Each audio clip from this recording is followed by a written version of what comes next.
at the beginning would like to, I'd like to thank members of the Move LA team,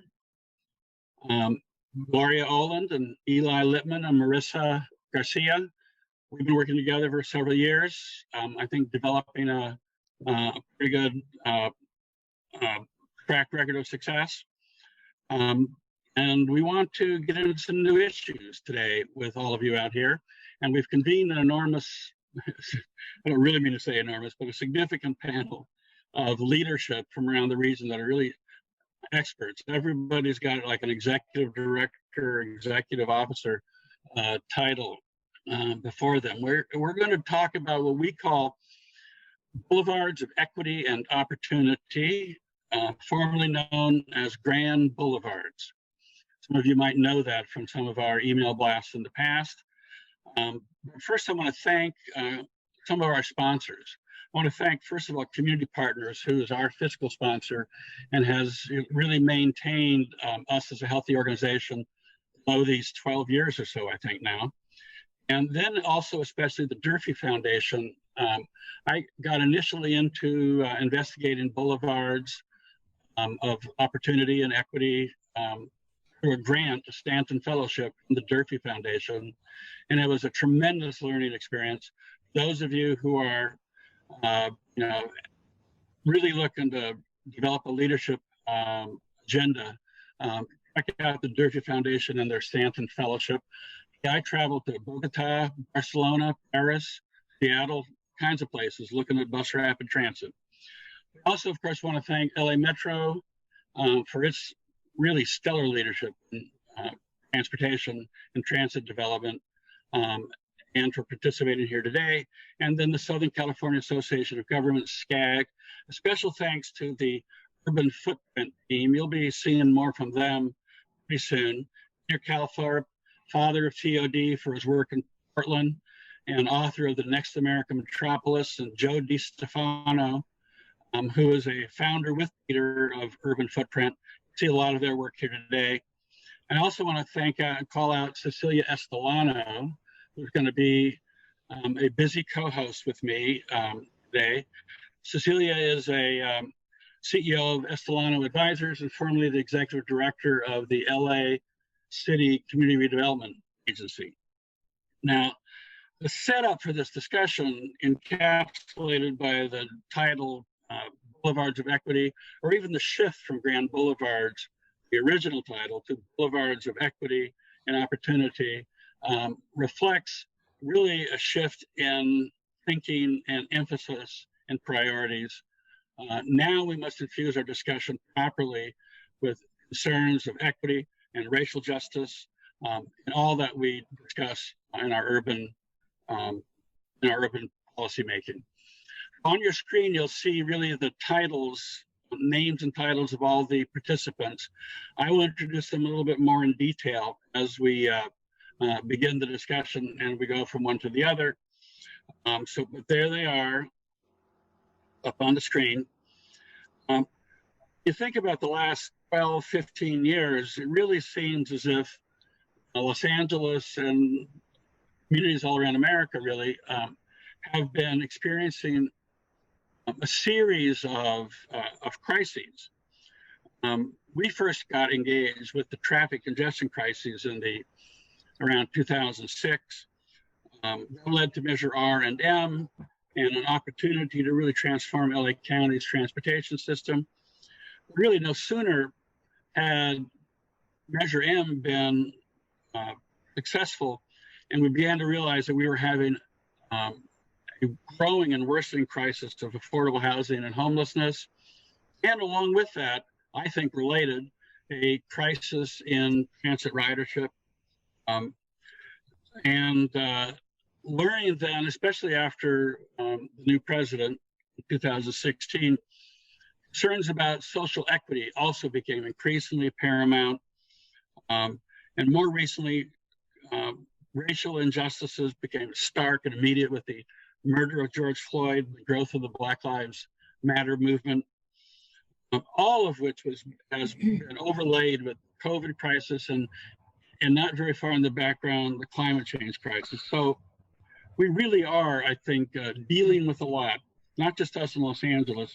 In fact, I think we may be in a position to offer some real leadership model building, and that's part of what we're here to discuss today. Excuse me if I take a drink of water from time to time. So the setup here is that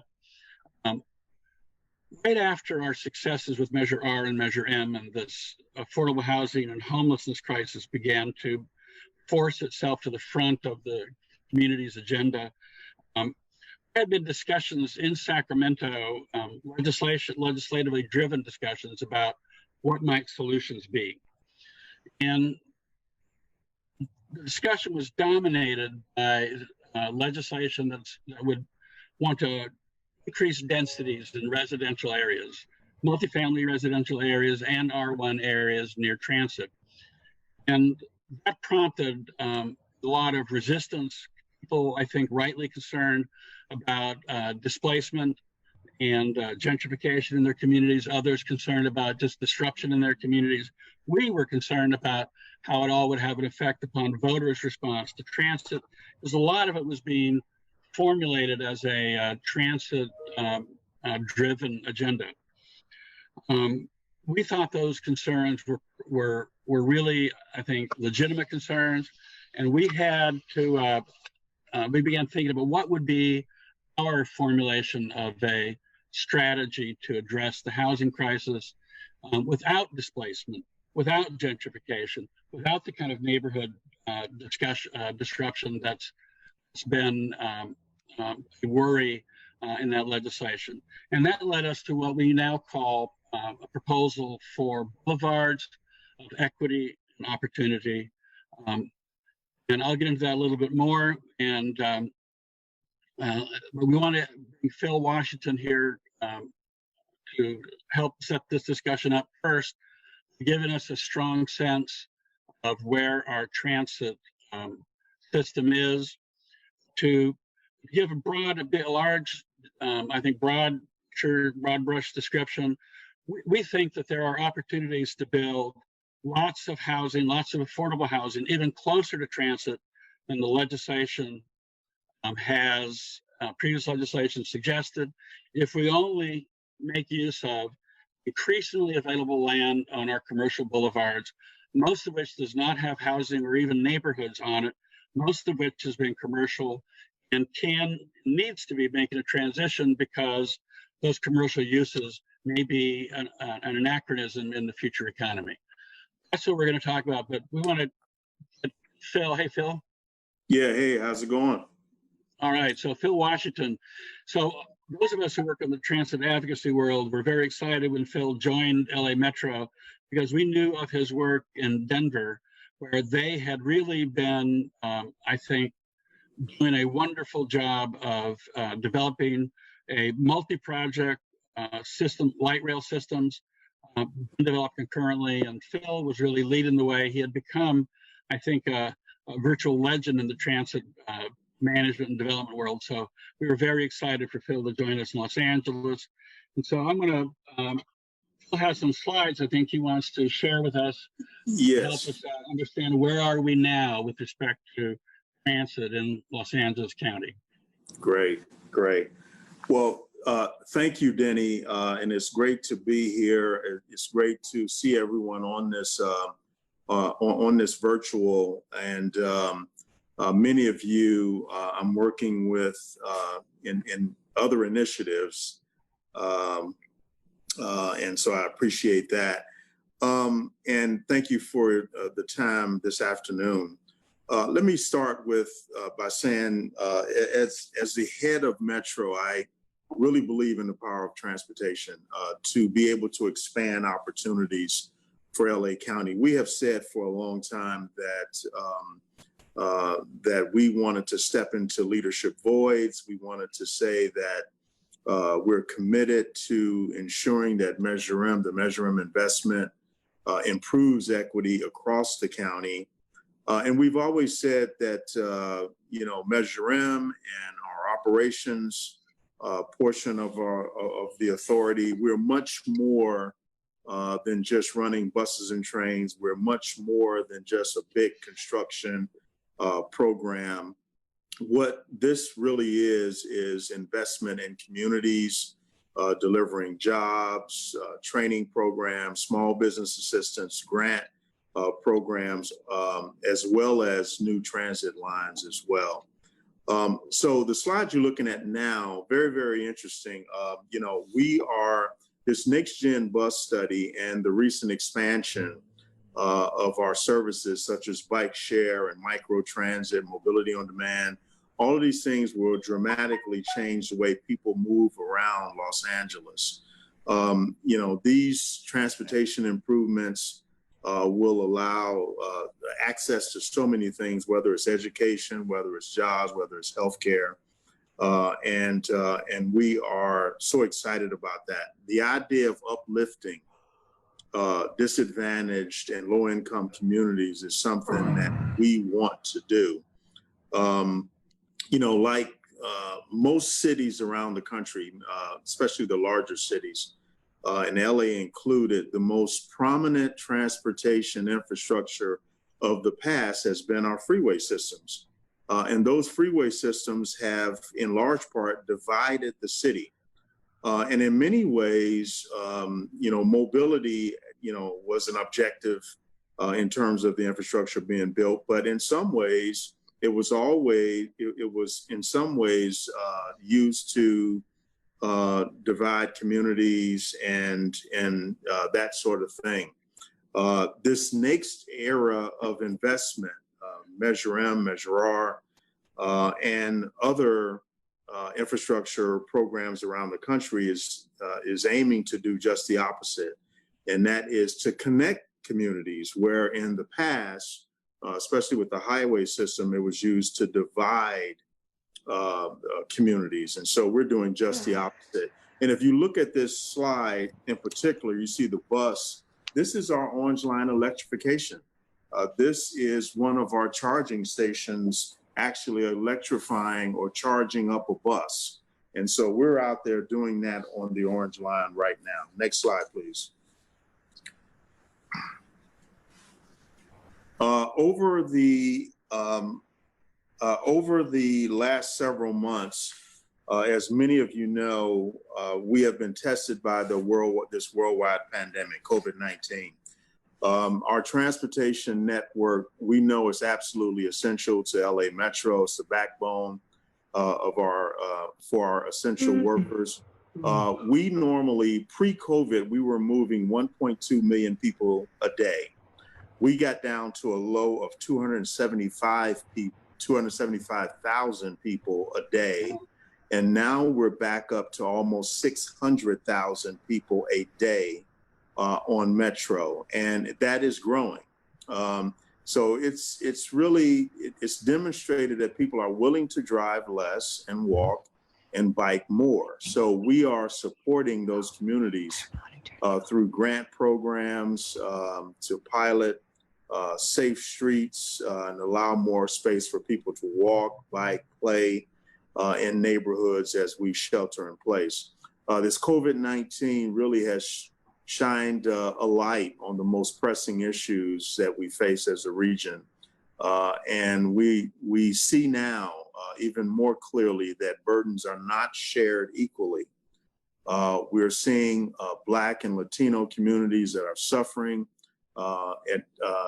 from the virus at higher rates, that low-income communities and people with poor health are most vulnerable to this pandemic. And then lastly, the economic repercussions of this pandemic have only increased the need for affordable housing and policies to help stabilize communities. Next slide, please. Denny mentioned the equity. Equity is the most central part of the solution, not only to recover from COVID-19, but to the broader pictures of our investments at Metro. A majority of Metro riders are from lower income households. We being LA Metro, has the highest percentage of low-income riders in this country. The next closest city or transportation agency is Chicago Transit Authority in Chicago, Illinois, which is my hometown. But while we have the highest percentage of low-income riders, we also have the lowest fares of a system our size in this country. And so our goal is to ensure that all residents are within a 10-minute walk of a transit stop. And that is very, very clear in our long-range transportation plan that we have put out over the last 30 days or so. Later on in this meeting, I think you'll hear from KeAndra Dodds, who is the Metro's first executive officer of equity and race. She's leading to put Metro's equity platform into action to make sure that race and equity are part of the evaluation process when making decisions on the future transportation network. And she has done great work up to this point in educating our team and our staff on how to use the equity assessment tool that I think she will talk about during this session. Another is really strengthening our relationships with community organizations, advocacy groups, and local governments. In 2018, the Metro Board approved the equity platform, and that provides a framework for how the agency will tackle equity, engage communities, and deliver projects to address these vast disparities that exist in LA County. And we will have the opportunity, as we have presented the equity platform around the country, I think we're going to have the opportunity to share with other communities around the country this idea of an equity platform. We, I believe, have the only equity framework in the country, and we have been touting that. The same year of 2018, our board approved or adopted Metro's transit-oriented communities policy, and that outlines our commitment to partnering with communities to increase transit ridership, stabilize and strengthen communities, engage our partners from visioning to realization, and distribute transit benefits across the region. Next slide, please. Land use and development. We know, and Denny mentioned a little bit of this, the rising cost of housing, along with congested streets, it's really making it harder for residents to afford housing and get to jobs and other daily needs. And so we know that this transportation improvements really can influence investment and development patterns in our various communities. So we want to work with cities on how to develop patterns that complement transit investments. This is why we introduced the transit-oriented community policy in 2018 to look at ways that we could work with communities and to look not just at or around the station area, but to go out in a 2.5-mile radius to look at how we can instigate, to influence, to impact other areas. The idea of affordable housing is huge. We've been Metro, we provided $24.6 million in grant funding to cities.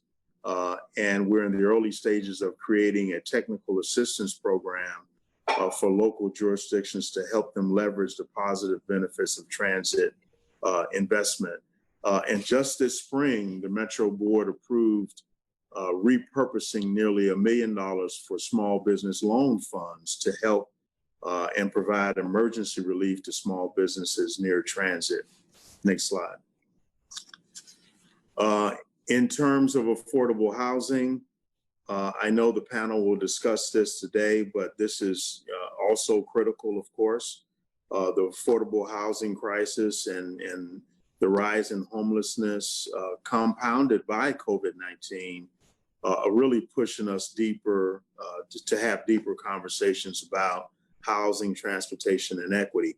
In 2015, Metro really pioneered the most aggressive affordable housing policy of any transit agency in the country. We set an aggressive goal that 35% of the housing built on our land would be affordable to households earning less than 60% of AMI or below. To date, Metro has built 2,200 housing units on Metro-owned land through our joint development program, 34% of which are affordable.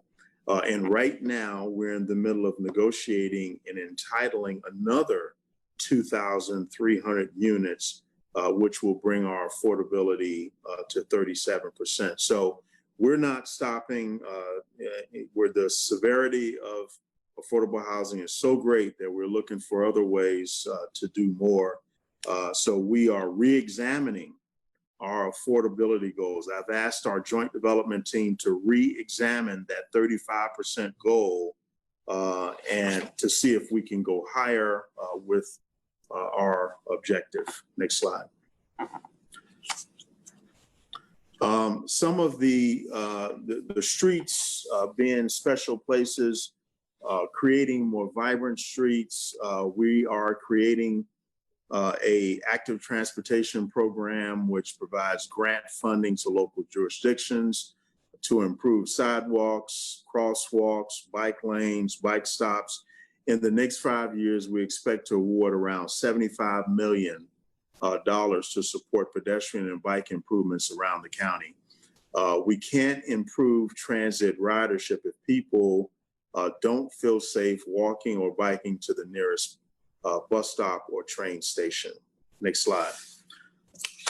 So in closing, we know this is a challenging time for not just LA County, but for the world, actually. And COVID has put all of us and the struggles of our county here in a magnifying glass.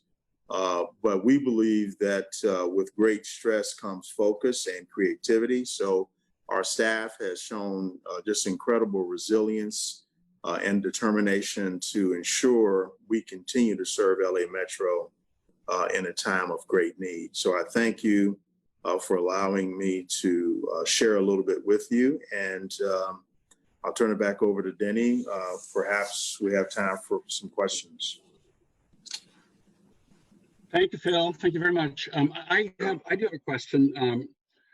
So I think we are in a position to expect our transit system to largely recover when we all recover from this COVID pandemic. It'll take some time. Voters have supported the system, and so eventually the resources will be back. Mm-hmm. There are really two questions I have. One is Metro started, I think, planning some bus rapid transit program early on.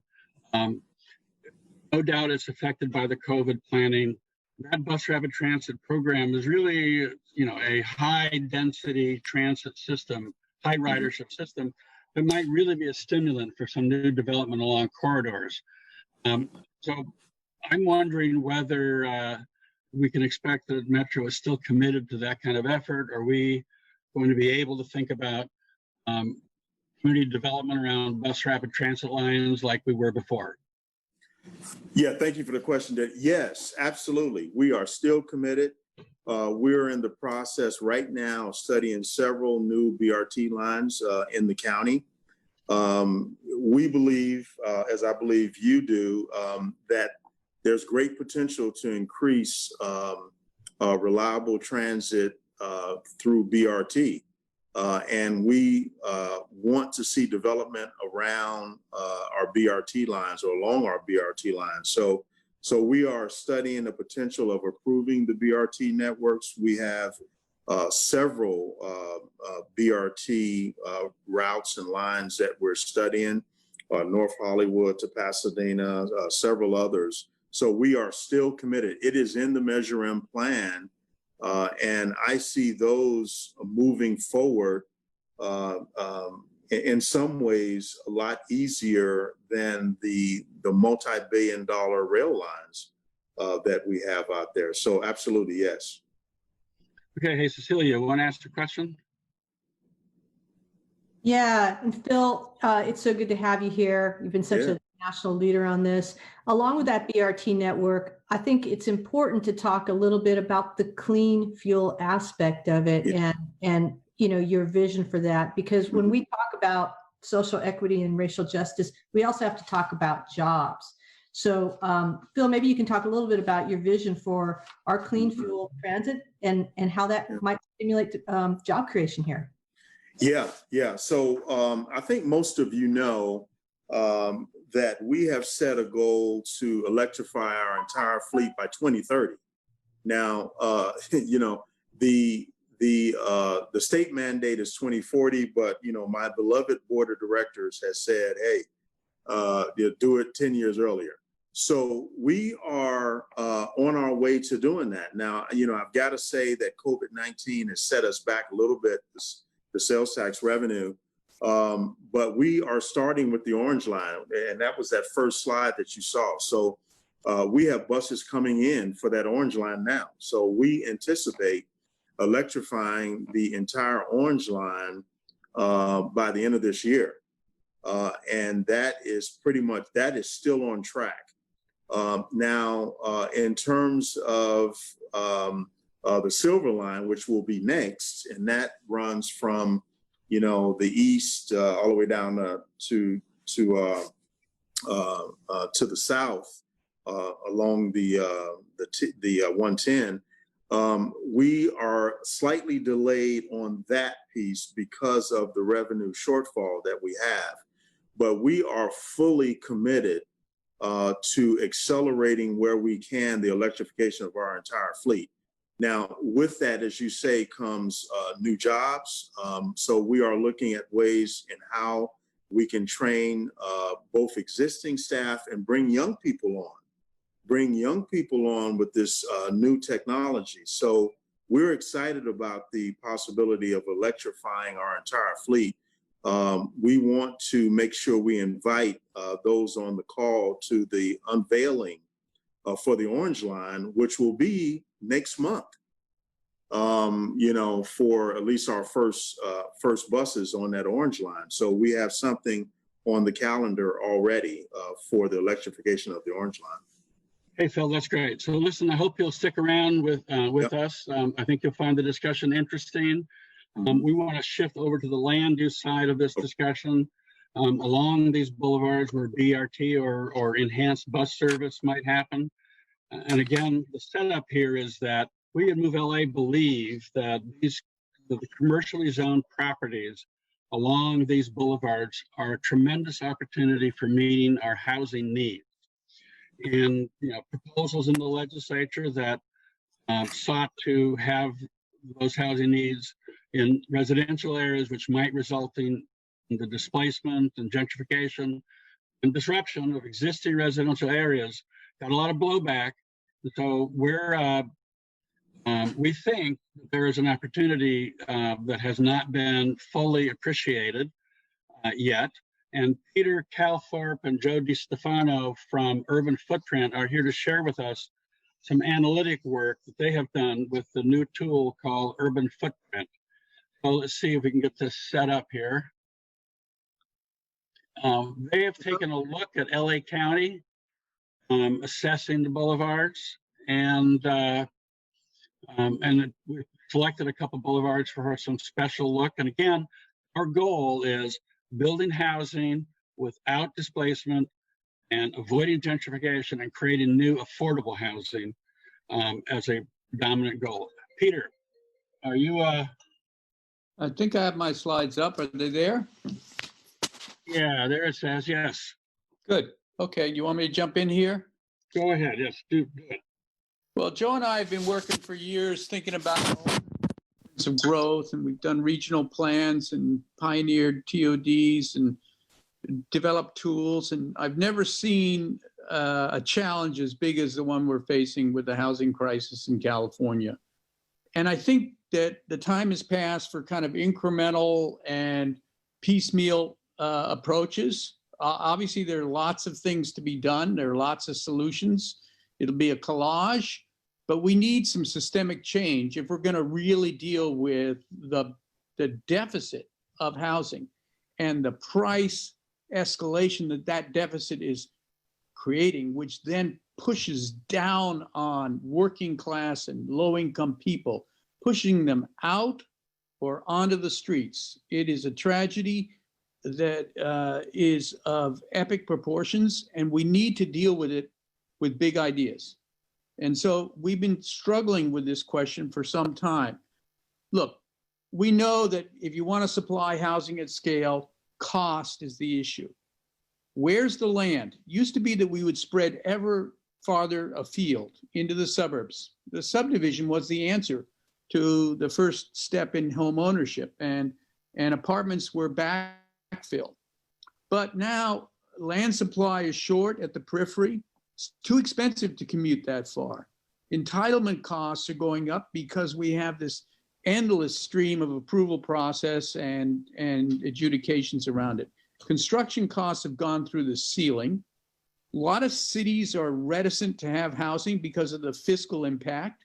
They get less in property tax than they do in service costs. And of course, we need a lot of subsidy for affordable housing. How are we going to solve all this? Then you have the politics on top of that. People are against infill because of the traffic it's going to create. They can't see their way to what was just spoken to, which is an expanding transit network.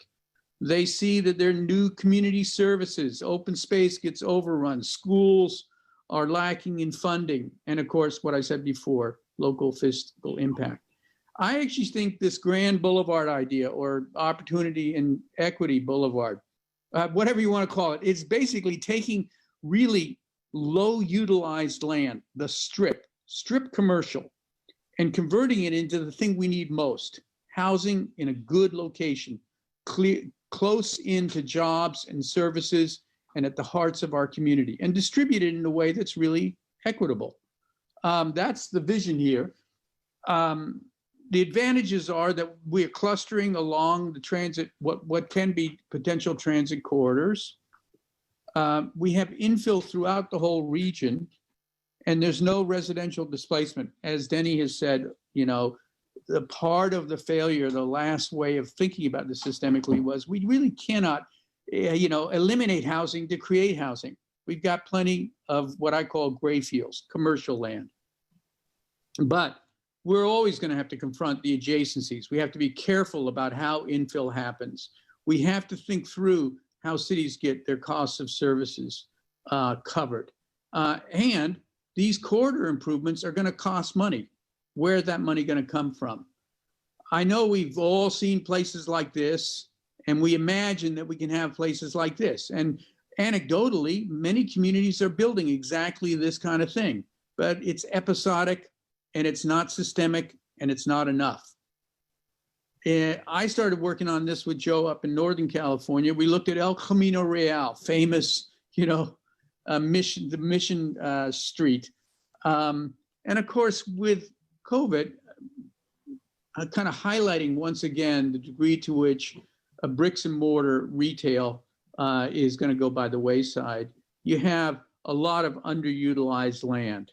That's a strip at 120 feet where we can build broad sidewalks, bike lanes, and BRT, and still have room for the cars. All of the above is totally possible in these corridors, and that's where we should focus our energy and our money. So our first study looked at El Camino, 43 miles from the city down to San Jose. And of course, strip commercial the whole way. No mystery what that looks like. Single story buildings, FAR under 0.5, and surface parking lots. A ribbon of community disruption, effectively, and the primary place that we can make a better community, as well as provide housing and transit opportunities. Footprint allows us to look at, well, where are the parcels of land that are not residential? where we're not taking out an older apartment complex that it's affordable or stepping into stable neighborhoods that aren't looking to have multifamily next door. And it turns out that the quantity of land along the strip is extraordinary. It's enough for 250,000 households at reasonable densities, at a variety of densities, providing a variety of housing types. We then looked at the 5-county area in Northern California, strip commercial land only. And by the way, only commercial land with FAR, existing FARs under 0.5, which means basically single-story buildings with surface parking lot. We're not touching even commercial land that is highly valuable, employment locations at higher densities, or even kind of industrial zones where our economic backbone has to be maintained. So low density, strip commercial only. And it provides a lot of opportunity for jobs, housing balance as we have that displacement ever farther to the suburbs. So in the Bay Area, in these central 5 counties, we have 700 miles of arterials, 4 and 6 lane arterials, and 700 miles, therefore, of potential high quality transit. And we know BRT is the most cost effective. That translates, when you look at those parcels of land that just front on the arterials, to almost 1.4 million new housing units and around 350,000 units of affordable housing. Now, we work with economic planning systems to look at the pro formas and the economics of this. And what's amazing is the property values of that land is so low that it generates very little tax base for cities, counties, and state and education. The incremental tax of redeveloping that would be around $14 billion a year in these 4 counties. Now, if you just take the section of that incremental tax, property tax, that goes to counties and cities, and you created a bond against that income, you'd have $34 billion. So all of a sudden, the issue about who pays or how do we pay for that transit, for that bike lane, for that enhanced school system, a little more open space, and all the community services that cities have to provide when they accept new population, all of a sudden you begin to see that it's a self-funding strategy. And of course, as the point was made, this is an environmental strategy. By bringing people closer in, water, energy, driving, emissions, household costs, everything gets better in this case. This is not a one-size-fits-all scenario. A lot of care went into thinking through different types of development that are appropriate in different places. We looked at it, small parcels and large parcels, 4-lane frontage, 6-lane frontage, and within TOD. Each one has a different nature and therefore a different kind of housing density and type. And so it ranges all the way from townhouses to apartments and walk-ups, apartments, and of course, at the highest density at the TOD areas.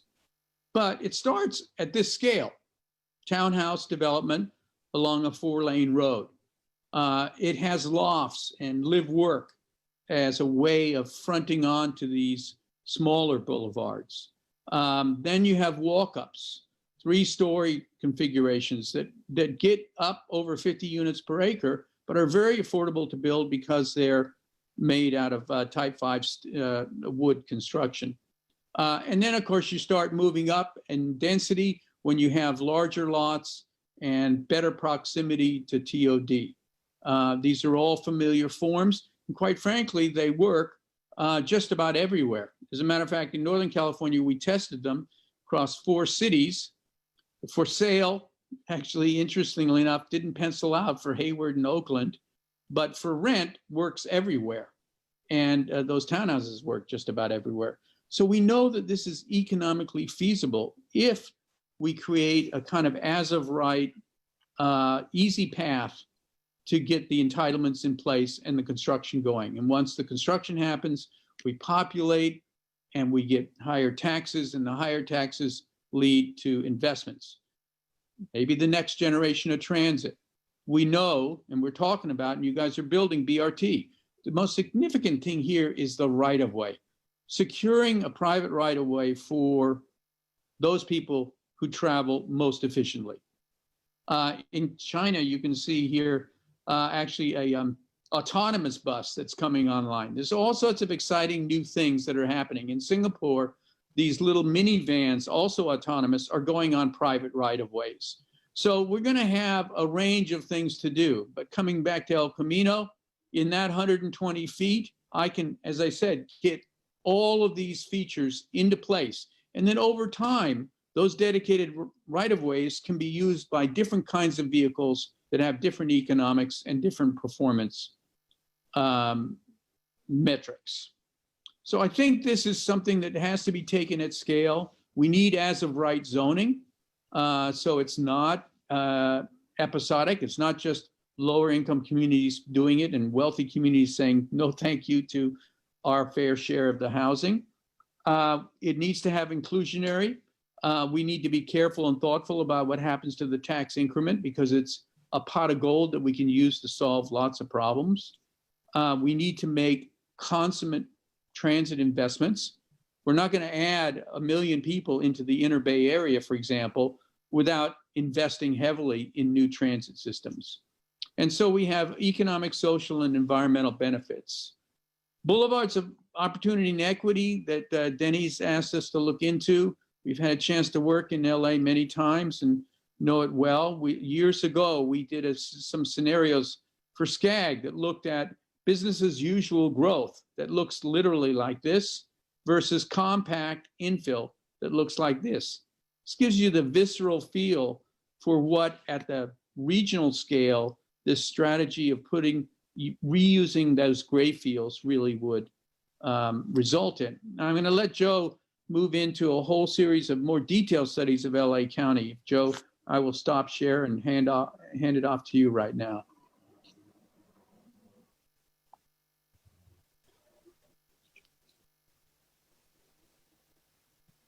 Thank you, Peter.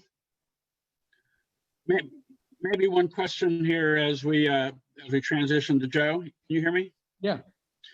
So in your assessment of the affordable housing production, it looked to me you got about 25% assumption there. Yeah. So that's primarily through an inclusionary program, am I right? You know, we're wondering about that. And this is something that could be varied in different places. I believe that every project should have inclusionary. But I also believe that there are nonprofits that produce affordable housing very efficiently, and they do it as standalone projects. So I think we need both inclusionary and housing subsidy for nonprofit builders. Right. So if a community like Los Angeles County decided that it wanted to be even more aggressive, raise public dollars to invest in affordable housing, then we could even do a stronger affordable element, right? Well, the idea I'm playing around with is that the as of right carries with it an inclusionary requirement. And then on top of that, the tax increment that comes to counties and cities a part of that could be put aside for affordable housing trust fund and would become a subsidy for those standalone projects. And so you'd be able to mix the two, but you got the money in this these improvements. You've got the tax base to cover it all. Okay, thanks. Hey, Joe. All right, thanks, Denny. Thanks, Peter. So Peter gave this overview, focusing on the Bay Area initially, of the potential of our corridors to take on a substantial bite of housing demand. What I'm going to do is I'm going to turn our attention southward towards where most of you are probably, from the Bay Area into the LA Basin. And I'm going to spend a few minutes taking a first order look at the development potential around the 2,000 plus miles of corridors in LA County. So Peter dove into the numbers behind the California housing crisis. Now let's take a look first at how the numbers in Southern California stack up. So stepping back, Peter went over these, but looking at the California numbers again, we know the housing deficit looking forward exceeds 3.5 million new units. We also know that more than 50% of California population cannot afford housing in the state that they call home. So we should think about that for a minute. That means that nearly 20 million people in the state are not able to comfortably afford a place to live. So we hone in on SoCal, and we see this region's contribution to the affordability challenge. From 2010 to 2017, the 6-county region added about 1.2 million jobs, but just 160,000 new homes. So the state's latest estimates, which come at us in the sixth cycle of RHNA, the Regional Housing Needs Assessment, expresses the need over the next 9 years at a pretty staggering 1.3 million new units. So, and what's important to understand here is that more than half of that need is to support moderate and low income households. And just for context here, the median home price across the entire region is about $600,000. So here in LA County, we focus down in from the 6 counties down to LA County. We've added about 1.2 million more jobs than homes over that same period. And we need a minimum. John, just one word, folks out there. This is Google. Yes, that is the Google campus. Just for one of the job generators, one of these sort of big job numbers. So again, 1.2 million jobs. 1.2 million more jobs than housing units added over the 7-year period. What that leads to is the need for a minimum of 800,000 new homes to meet needs through 2029 in LA County alone. About 475,000 of that, almost 500,000 units, are needed to serve households in the moderate or below income categories. So you scale further down now into the city of LA, the regional jobs housing imbalance continues now to apply pressure on the market. The need for new units in LA is about 500,000 in the city alone. The median price in the city is about 750,000 today. So with that, well over half the demand for new housing over the period is for affordable housing products. So with those numbers as the backdrop, what we sought to do is get a first order estimate of the development potential along LA County's really pretty ubiquitous strip commercial corridors. So as Peter noted, we deployed our urban footprint platform and its built-in data and analytical models to build and evaluate the impacts of a range of scenario concepts. The system makes it easy. It includes data and a kit of parts that allows for rapid testing of this kind of development potential. And it's loaded with parcel and transportation data for the entire region, as well as hundreds of other data sets covering natural hazard risk and demographics and market conditions. And so we leverage all of this data and these workflows to pretty quickly build up the scenarios I'm going to walk through now. So getting back into this topic of the day, the first thing I want to do is actually contextualize LA County today, to really think about how much location and access to transportation options, to transit access, walk access to service and daily needs, how much they make a difference today in things like household cost burdens, transportation characteristics, and even energy and water use, some of the things that Peter looked at in the Bay Area. So most people here are familiar now with the existing transportation network in LA as it stands today. You can see all major rail operations here in color. All those gray lines you see are bus routes.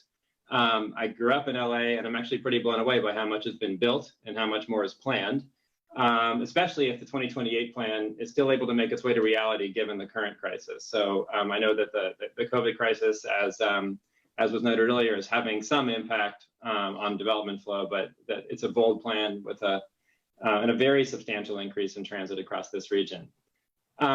Here's the 10 million people and the 4.5 million jobs in the county laid underneath this transit. And this is what you're looking at here is all 2.1 million parcels in the county. It's a large place. All those colors represent different land uses and building types, and we're going to get into this more and more. These blue areas now represent all the neighborhoods in the county within a 10-minute walk of the highest quality transit service in the region. Those stops and corridors where buses and trains come at least every 15 minutes. These are the places with the highest levels of transit use, as you might expect, but they also tend to be laid out in more walkable patterns, and we see higher uses of sort of walk and active transportation as it's known today as well. So more than 2.7 million Angelenos live in those blue zones. And what's interesting now is to look at how these transit-oriented households compare to those living in more auto-oriented locations in the county. These households in the blue zones use less energy and water, they drive half as much, and thus produce far less pollution and carbon emissions and save more than $7,000 per year in transport costs and household utility bills. Each of these different components, the housing bills, the transportation costs, they add up to impact the affordability of not just a home, and this is really important, but a location, right? So and then on top of that, the variation in environmental impacts is pretty dramatic. And actually this is interesting because this is where state and local goals for housing production and environmental policy start to really overlap and interact. And this is something that we're going to get into more as we move through this. All right, so we're going to get into it now and hit the county and the corridors. And so with this first order understanding of how much location generally matters today, we'll step forward and dive into future development potential across the corridors and how that impacts some of those key dynamics. So we've already taken a look at this existing rail, the existing rail and bus networks. And as was noted, and as Phil pointed out, there's also a fair bit of expansion on the books as well. So the blue lines you see here are the major future transit lines from Metro's long-range transportation plan. And again, I understand the timing of some of these investments could be impacted by the current crisis, but this is what's on the books today, and this is some of the assumptions behind the study we're going to look at now. Okay, so sitting in, through, and all around this transit network are more than 2,100 miles of 4, 6, and 8-lane boulevards. There are almost no communities, literally, that they don't touch or get close to. These are auto-centric corridors that serve as connective tissue for the county and the region. And some of them were purpose-built for cars, and some were actually built for transit in the 20s and the 30s and converted to auto use in the decades that followed the demise of LA streetcar network. Fun fact that, probably most people on this call know, but LA actually had the most extensive rail transit network in the world at one point. And this represents a sort of major step forward back in that direction. Let me see here.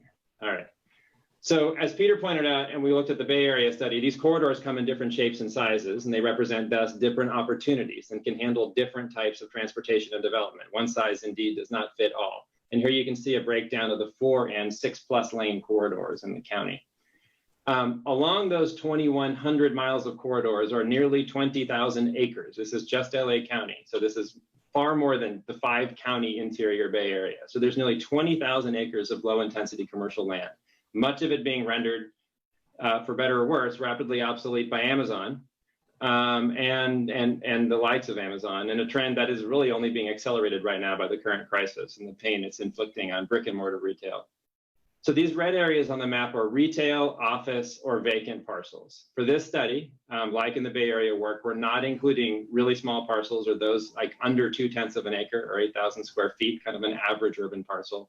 And we're also only looking at parcels with an FAR or floor area ratio of 0.5 or less, which is really a measurement of how intensely a parcel is being utilized or built upon. So in short, what we're looking for here in this study along these corridors are low intensity parcels that are also big enough to redevelop. These are not all expected to redevelop. This study is meant to really provide a sense for just how much development potential there is on these corridors. It's not a depiction of exactly which parcels will or will not convert. It's really let's take a look at what the theoretical limits of this are. So you'll recall from Peter's presentation that there are a variety of moderate intensity housing and mixed use building types that could feasibly be built along these corridors. Densities range depending on whether the new development occurs in or around a major transit line, and also based on the size and width of the corridor, whether it's 4 lanes, 6 lanes, 8 lanes. So you can see now that if you look at all the corridors, the capacity is really quite substantial, up to 1.6 million new homes in the county, more than 500,000 in the city of LA alone. And of course, this is a theoretical sizing of the potential, but even a fraction of this potential is substantial when you look at the need. So let's step in a little bit more. And now if we just look at the corridors across the county that are in and around major transit investments, the number drops to about 840,000 units on about 9,200 acres across the county, about 360,000 new homes in the city. So you'll recall a few slides back that the state estimate of housing need in the county from the latest RENA numbers is about 815,000 homes. So the corridors actually have the capacity to meet that entire need. Not that they will, but they can. And I think that's an important sort of stat to keep in our brains. And if they did, here's a sense for how that would impact the region and its households. New homes on these corridors would use 40% less energy, minimum, and 2/3 less water. That's enough water savings to supply more than 500,000 homes every year. Households on the corridors would drive at least, if not more, than 1/3 less, which is like taking 360,000 cars off LA County's roads every year. And since they use less energy and drive less, they'll reduce carbon emissions by nearly 40%. These households, same as we looked at in the existing format, they save thousands of dollars a year in transportation and household utility bill costs. You add them all up, that's $4.5 billion per year in household cost savings.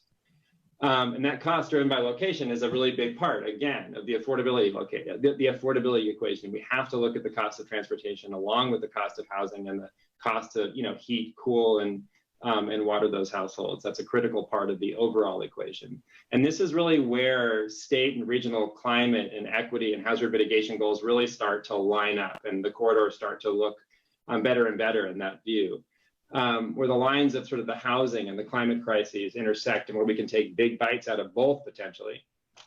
And I think, as Peter noted, and I think Denny, you've pointed out as well, if we line up these state and regional policy goals, we can also add a huge inventory of more affordable housing in locations on these corridors that provide better transportation options, put more people within walking distance of services, and really reduce long-term household cost burdens as well. Here's another interesting perspective, actually. It turns out that these corridors avoid, much like in the Bay Area, they avoid most of the major fire and sea rise risk areas in the region as well, as you can see here. So they thread the needle in and through and around most of the critical risk zones in the region. So we've looked at the county. Yeah. Oh, go ahead. Oh, sorry. I'm just gonna a little bit more here, and just as I jump into some corridors, and then we'll pop back up. So we've looked at the county and the general potential of the corridors across the county. We're going to take just a very brief look at the development potential along 3 sample corridors here. We took a deep dive, or a light deep dive, if you will, into Atlantic, Slauson, and Venice Boulevards that you can see here, and that crisscross different parts of the region. And you can see from this map that these corridors actually cover pretty large swaths of the county. They're served by major transit today, and will be served by many more lines into the future. Current lines, just for context here, are shown in dark gray. The future lines are shown in blue. And then, as was pointed out earlier, these are some of the corridors that are candidates for major bus transit improvements as part of Metro's next-gen bus plan. So we'll start just with a quick tour through Atlantic Boulevard, which is one of the few, at 36 miles long, is one of the few contiguous north-south corridors in the eastern part of LA County. It runs all the way from the mountains to the coast, and it crosses many major transit corridors along the way. And here you can see on this slide, the blue, green, and gold lines cross Atlantic, as does the 710, the LA River. And there's a substantial amount of increased transit service in this area as well, most notably the new West Santa Ana Branch Light Rail Corridor, ultimately making its way across Atlantic Boulevard in the future. And you can see that line here in blue. So here's all those different land use colors on all the parcels in and around the corridor, all the people and jobs and services. And here's all the low intensity commercial parcels along the corridor. In all, there's about 350 acres of qualifying parcels that can reasonably accommodate up to 24,000 new homes. And keep in mind, if and when these parcels convert to new uses, they're likely to be reassessed. So we talked about this, right? Likely to be reassessed, and thus can provide a substantial tax revenue bump to cities tasked with providing services to existing and new residents. I think Peter, hearkened to the 14 billion number in the Bay Area. We'd look to see something similar, if not greater, in LA County as parcels convert from single-use commercial into new uses and higher intensities, and even more so with tax increment financing. Zooming in a bit, you can see that Atlantic actually crosses one of the other boulevards we're taking a look at, which is Slauson Boulevard, an area, this kind of intersection here is slated to see new rail service in years to come. You can see that West Santa Ana branch here. And both of these corridors are slated to potentially see major bus service improvements as well. So here's those low intensity commercial and vacant parcels that potentially redevelop over time in this area. And then as Peter mentioned, that there's different flavors of moderate intensity types fit different conditions on the corridors. Lower intensity types on the 4 lanes, higher intensity on larger corridors, and then the highest intensity where you see intersections with major transit. So a lot of different sort of very not one size fits all sort of variety of types that fit in and around these corridors. This is how these different types meet the ground along these conditions: 4 or 6 lanes, smaller, large parcels within rail station areas like here in the lower middle of the screen, which is a new station on the West Santa Ana branch line. Just to be clear, Joe, you're primarily talking about 4- and 5-story buildings, not high rises. Yep, you're looking at sort of 3, 4, 5, maximum 7 when you look at a 5-story plus 2 at the TOD in large areas. So, and we're mostly looking at these types, which Peter and his team really worked on quite carefully up in the Bay Area. We're really spec'd in order to sort of facilitate more affordable housing types to make sure these were actually market sensitive and could actually make their way to the ground. Really quite modest. And we're looking at 1.6 million units of potential on all the corridors, 850,000 plus in just the transit corridors, with no building here over 7 stories, and the majority of them far below that, and much more kind of neighborhood sensitive, if you will, than some of the larger types you might see. Denny, I would add the average, I think, would be around 3 stories for most. And something I didn't mention is that retail still exists. We're not just eliminating all the street level activity. We're providing for ground floor shops, cafes, restaurants, destinations, street activation, local services, all the stuff that communities need. And if they walk in from the surrounding streets, they're going to be greeted with actually more opportunity than they have today. Right. Furthermore, I think that it's important when the adjacencies are studied that the building massing step down, especially in relationship to residential development nearby. So, guys, we're going to probably have to move on. Our clock is ticking here, but I think it does need to be said that what we're looking here is development potential. We really haven't yet defined how we do this in a way that does not displace and gentrify. Now, obviously, there is when you divert onto boulevards that do not now have housing on them because they've been commercial, that's an opportunity for housing without displacement. But the issue of whether it becomes a gentrifying force is going to be also largely a function of how you do an aggressive affordable housing strategy as part of this. And I think that's really a lot of a future focus for this discussion as well. Because obviously, if this was all market rate, we might not be interested. If it's substantial affordable, then I think it's a different discussion. So I know you've got Joe Venice Boulevard up here, but I think we're gonna trip over time if we don't move on. Yeah, no problem at all. Okay, so I want to call up Kome Ajise, and Kome. These earlier presentations are really intended to set up the discussion about what's the nature of the opportunity. And what was really interesting to me about what you were showing here is how it compared to things SCAG has been saying actually for years. I remember back in 2005 when SCAG released something called the 2% strategy. They said that we could meet all of our regional housing needs on just 2% of the land, doing what you've just suggested, which is building on commercial properties near transit rather than in existing residential areas. So Kome, I guess the baton is passed to you for your observations about this opportunity. Then the others of us are going to start to talk about, well, how can we do this?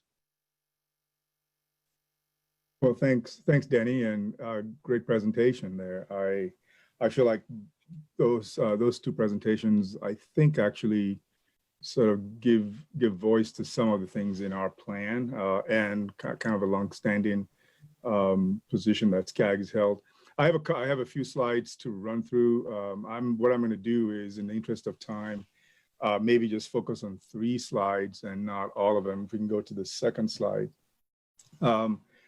So this is a slide I have to show, otherwise I can't keep my job.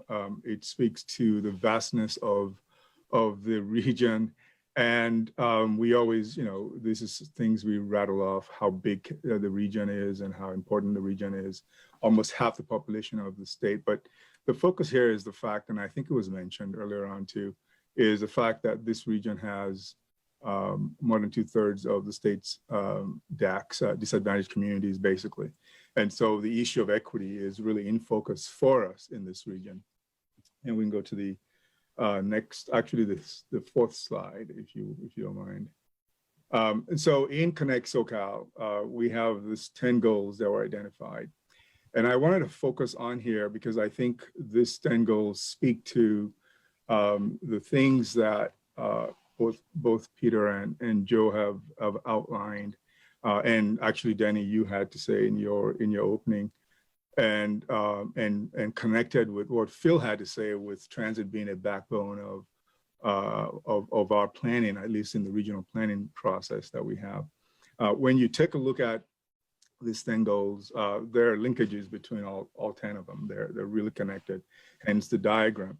And when you think in terms of healthy outcomes for communities, the safe and healthy environment, improved air quality, community, those speak to that notion of healthy communities and being able to develop land that maximizes the access to opportunities, begin to speak to issues of equity, having diverse types of housing, having mobility choices. And oftentimes when we talk about mobility choices, people tend to think something different from driving your car. But in fact, mobility choices, even within the transit realm, I think it's something to spend some time contemplating. And I think Phil spoke to that a little bit. We have to rethink transit and begin to make transit fit the need of folks out there. The plan also speaks to resiliency in a way. And Joe was beginning to talk about, trying to focus land development, and goes to your question that I'll get to in a minute here, Denny, trying to focus land development as we think about growth, where you have the most infrastructure investment. So hence maximizing your infrastructure and also building some resiliency into the plan, avoiding areas of high risk, which speaks to land conservation and also speaks to disaster resiliency in a way. And so when you take all of this, I think it sort of speaks to what we've come to know as the 3 E's of sustainability, which is equity, environment, and economy. And on the economy side, if we don't do affordable housing, if we don't do it right, we will not be able to sustain our economy. We're going to continue to bleed talent in our region, and we're going to bleed jobs as well. And so building the affordable housing framework and also investing in transportation, I think, are key to maintaining what is the most vital regional economic region in the country, which is Southern California. And we can go to the next slide, which would be my last slide for the conversation. So in essence, the plan as it's cast right now has investments across the 6-county region of about $638 billion. That's looking to focus jobs, housing, and transit in priority areas. Some of the priority areas are coincidental with what Peter and Joe have talked about in terms of the grand boulevards or what we call livable corridors in our plan. And those linkages are important because it then begins to, I really appreciate the work Joe and Peter have done, because they've given some metrics to this framework of how efficient it is to actually continue to build and focus growth where you already have jobs, and where you have transit capacity and infrastructure. So that's just all the slides I'm going to share for now. So to your question, you did say that you talked about 2%, the 2% strategy. Yeah, does that still work? Yeah, it still works, except I think maybe a correction I'll make is it wasn't all of the region's growth focused on 2% of the land. I think we said 50% of households and 50% of employment growth, both of those growth, will be on 2% of the land. That was carried through the 2012 plan. I think we've revised that in our current plan. It's up to about 4% of the land because we've expanded quite a bit, and it might shape further. So this is fluid. It's going to depend on a number of factors, but it's intended that you can do similar to what you just seen in the presentations that we just saw on the livable corridors and the priority growth areas. We basically try to keep most of our future growth and most of our future job growth and household growth in the priority growth areas. I think in our current plan, we're showing about 64% of future housing growth and about 70+% of job growth will be in those priority areas.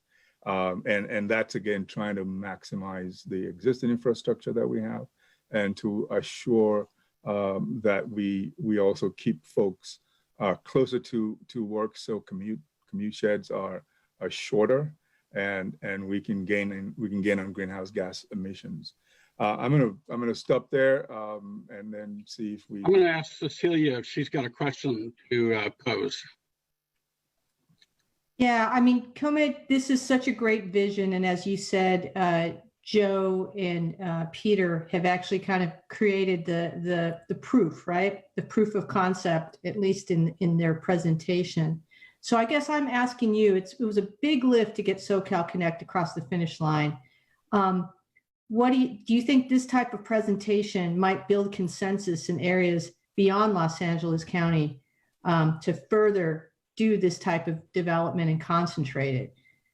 Is this something that people can look at this presentation and see relevancy in places like San Bernardino and Riverside, for example? Well, I imagine it would. In fact, we sat down with Peter many months ago. I can't remember how long ago now on the presentation, and saw this preview this presentation a while back, and that was exciting at the time. We had just come off a study of downtrend retail in Orange County. We actually did a study, looked at retail that's not quite at their full potential right now because of e-commerce, as opportunities for residential development, and saw similar potential, not quite as granular as both Joe and Peter have shown. And I think the visualization of what the presentation offers, and quite frankly, I think there's a lot of metrics behind it that makes it real and allows folks to be able to understand what it means when you talk density. Right now, we have this arguments that we tend to have in discussions about density, and it's in everybody's minds what density is, and most people hate it. And yet, when you see a presentation that shows the variety of really nice development you can have, that varies from 20 to 80 units an acre, and it can be sustained on some of our corridors. I think that should help bend the imagination a little bit in many of our communities. So my question though is, I don't really care that much about market rate housing development. I really care about affordable housing development. Well, when I look at the RENA plan, yeah, it's a ginormous number of units. It was more than twice the last two cycles combined. Not twice, but more than the last two cycles combined. And I guess it was 58% of the units were supposed to be affordable. Now, yeah, you can get maybe 25% of that share in inclusionary. Don't we need to invest public money if we're going to be serious about the affordable? Peter suggests the tax increment is a source. There might be other sources, state legislature. if there hadn't been COVID, we'd have had a $2 billion a year legislative proposal. Local agencies, local governments might do taxes. Don't we need to do that to make this truly an affordable housing strategy, an equitable strategy?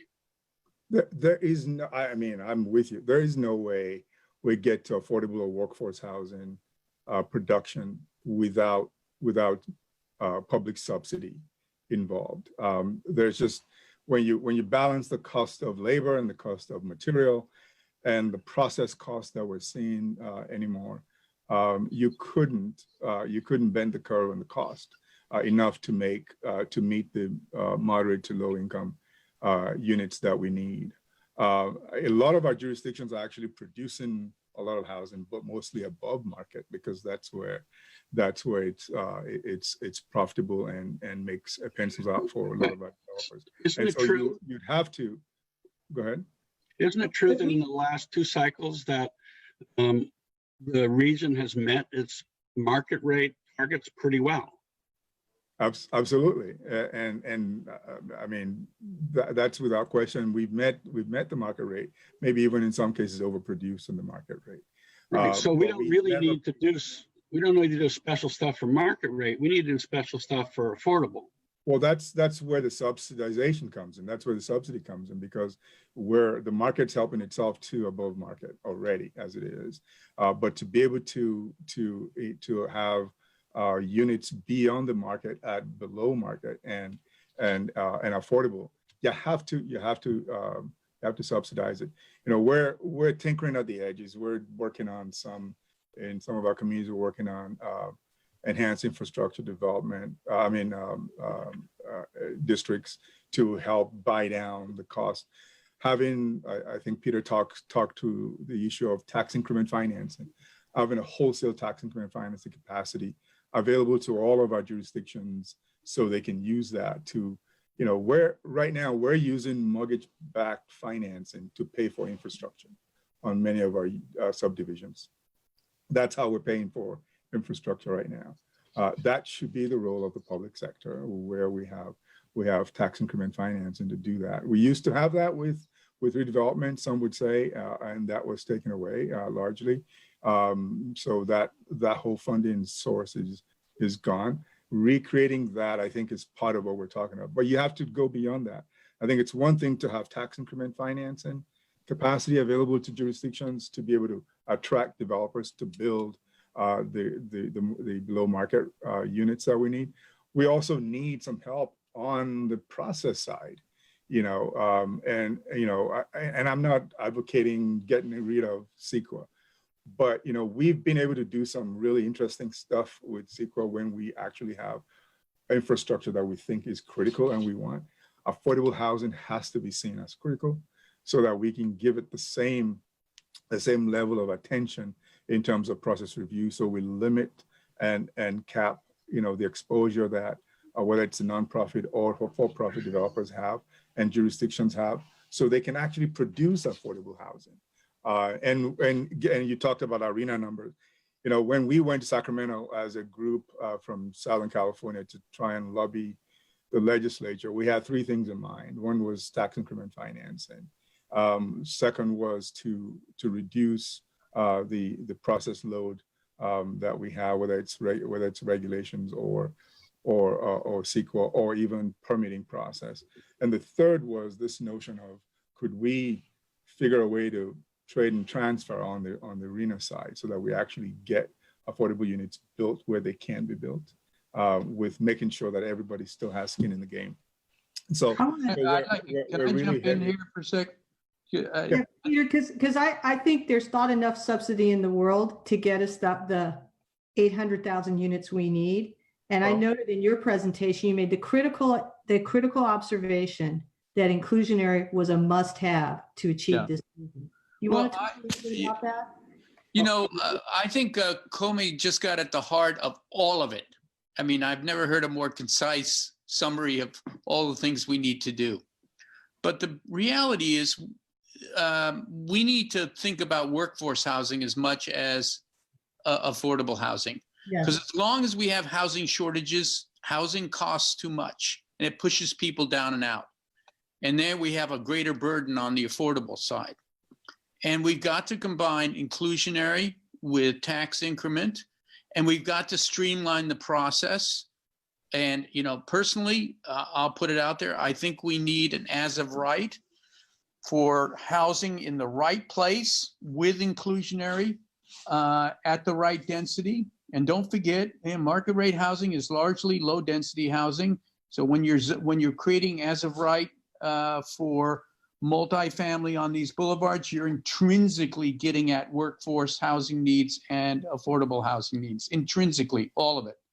Okay, so now I think you got to put all these. Let me just finish here, Denny, and then I'll shut up for the rest of the session. Okay. You know, it's really how all these strategies come together, and I think Kome just painted the picture.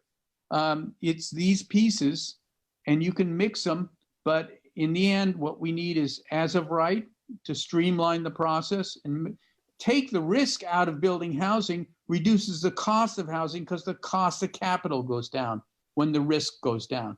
There's a, you know, when density goes up, affordability goes up. When proximity to transit becomes more concise, people's cost of living goes down. In the end, not just the rent. Here, we got you on that one. I think when you start to talk about buy right is when you make the uncomfortable conversation lead over to somebody who directs planning for a really big city. Denny, is that where you were going to go? Well, I want to talk about another form of risk, because we've been looking at the overview from the big picture from the heavens, if you will, the scale of it all. Yeah. The folks who are with us now are folks who are concerned about the implementation strategies that actually take place in communities. Their concern is going to be less about the risk to capital and the risk to the developer. Their concern is about risk to their neighborhoods and their neighbors. And we need to figure out how to reconcile so that communities don't bear the risks and the burdens, so that the developers can take advantage of the opportunities, right? We need a strategy to reconcile that. We've asked Destiny Thomas to join us from Thrivance Group and help us to ensure that we're taking full cognizance of the issues of racial justice and equity as we try to figure out how to do a implementation strategy for housing along boulevards. Destiny? Thank you very much. Let me give you a presentation view. Thank you for having me. I am the CEO of the Thrivance Group. We're a new but powerful firm working to provide professional and direct services that facilitate racial justice and equitable access to healthy and thriving communities. One of the things that we've been doing in our work is developing a framework for being an urbanist. And so when I was invited to participate in this conversation, I took the opportunity to sit and think about what an urbanist framing would look like in the context of this proposed approach. And so before I go into that, I just want to clarify that an urbanist is not the equivalent of anti-urbanism or anti-urbanist elements, but it is a call to action to question the racist legacy and unjust legacy of planning and land use planning as we've come to know it. I personally got my start as a transportation planner in 2008, and actually started out as an environmental planner in Fresno with Caltrans with Kome. So it's exciting to be sharing a panel with you today. And if anyone disagrees with anything I say, just blame it on him. But to that end, one of the things that I want to do with the space that I'm taking up today is to facilitate a conversation and to lift up some of the concerns that might be missed by some of the folks who are more focused on the development side of things. And so there are two words that are floating around quite a bit these days, and those words are equity and justice. And those words show up they both show up in this proposal. And so I, for the sake of my discussion points, just want to bring clarity to what I mean when I say these words. And so when I speak of equity, I'm specifically talking about a proportional shared stakeholdership within the prevailing and normative systems. So to me, the work of equity is about baking in equality or equitable access to what already exists, versus justice, which is an active process of making not just the process accessible, but the entire system accessible and participatory in nature. And there has to be, if you're using a word justice, a commitment, a very true and real commitment to redistributing power and decision-making authority, and also a willingness to replace unjust systems when we discover that they're no longer serving us. So actually, before I go into some of the ways I imagine this project achieving these outcomes, I want to talk a little bit about the work that the Thrivance Group is doing, and sort of list seven of the things that I think are relevant to this work. So one of the things we've been working on is developing a standardized tool that funding sources, state funding sources and federal funding sources can use to measure, evaluate, and analyze displacement risk, and to identify standardized mitigation efforts. The importance of this is that, just like the words equity and justice have quite a bit of fluidity in our conversation, when we talk about displacement, nobody is really quite clear on whether or not what they mean when they say it is the same thing I might mean when I say it. So we really should begin to rely on some kind of standardized tool for analysis. And so that's a service that we've been providing to municipalities now. Another thing we've been working on is infusing frameworks for dignity-infused civic engagement and participatory decision-making. And while I won't go into explicit detail about what that entails, I don't know if the folks on Slauson would have been comfortable seeing the map that was put up. And I just want to lift that up, as a lot of times our conversations as practitioners can feel very speculative in nature, and could literally lead to speculation. And I'm sensitive to that. And so I want to remind folks that there's a way of going about these discussions while maintaining and upholding the dignity of the communities that we're speaking about. Something that is commonplace in both Los Angeles and Oakland. I'm born and raised in Oakland, but now live in Los Angeles. And one of the things that I've noticed, both as a planner and as a resident, is that our construction management plans have become less and less, they have less and less fidelity these days. They create a lot of blight, they've created a lot of toxicity in the environment, and they actually add to the environmental injustice that existed before. So I know we saw a couple of slides today about how these projects would reduce toxicity or be healthier for the environment. But we haven't talked much about how the processes, the implementation processes themselves exacerbate environmental injustice and environmental racism. Another thing we're working on is developing racial equity action plans. And I think as our country begins to move toward conversations around racial equity and reparations, the city of Los Angeles, the city of Oakland, the entire state of California should really start to take an interdisciplinary approach to identifying ways to atone for the legacy of slavery, which includes Jim Crow laws, which one of which was redlining, and the issue that we're talking about today, which is our need and shortage of housing, stems from directly from those impacts. And so while we talk about what some of the immediate solutions, or what we think are immediate solutions to replace or increase the available housing, we also have to consider whether or not our structures, systems, and decision makers still uphold the values of yesteryear. Another thing we work on is identifying or creating link transit and housing plans that specifically center anti-displacement as an outcome. And so what I appreciate about today's discussion is that we're doing just that.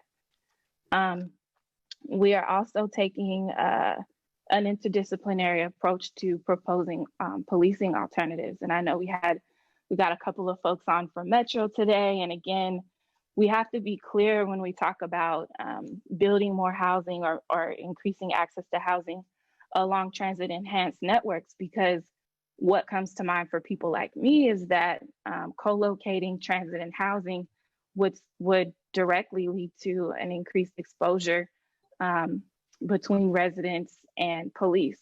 I mean, if we continue to police transit in the ways that we have.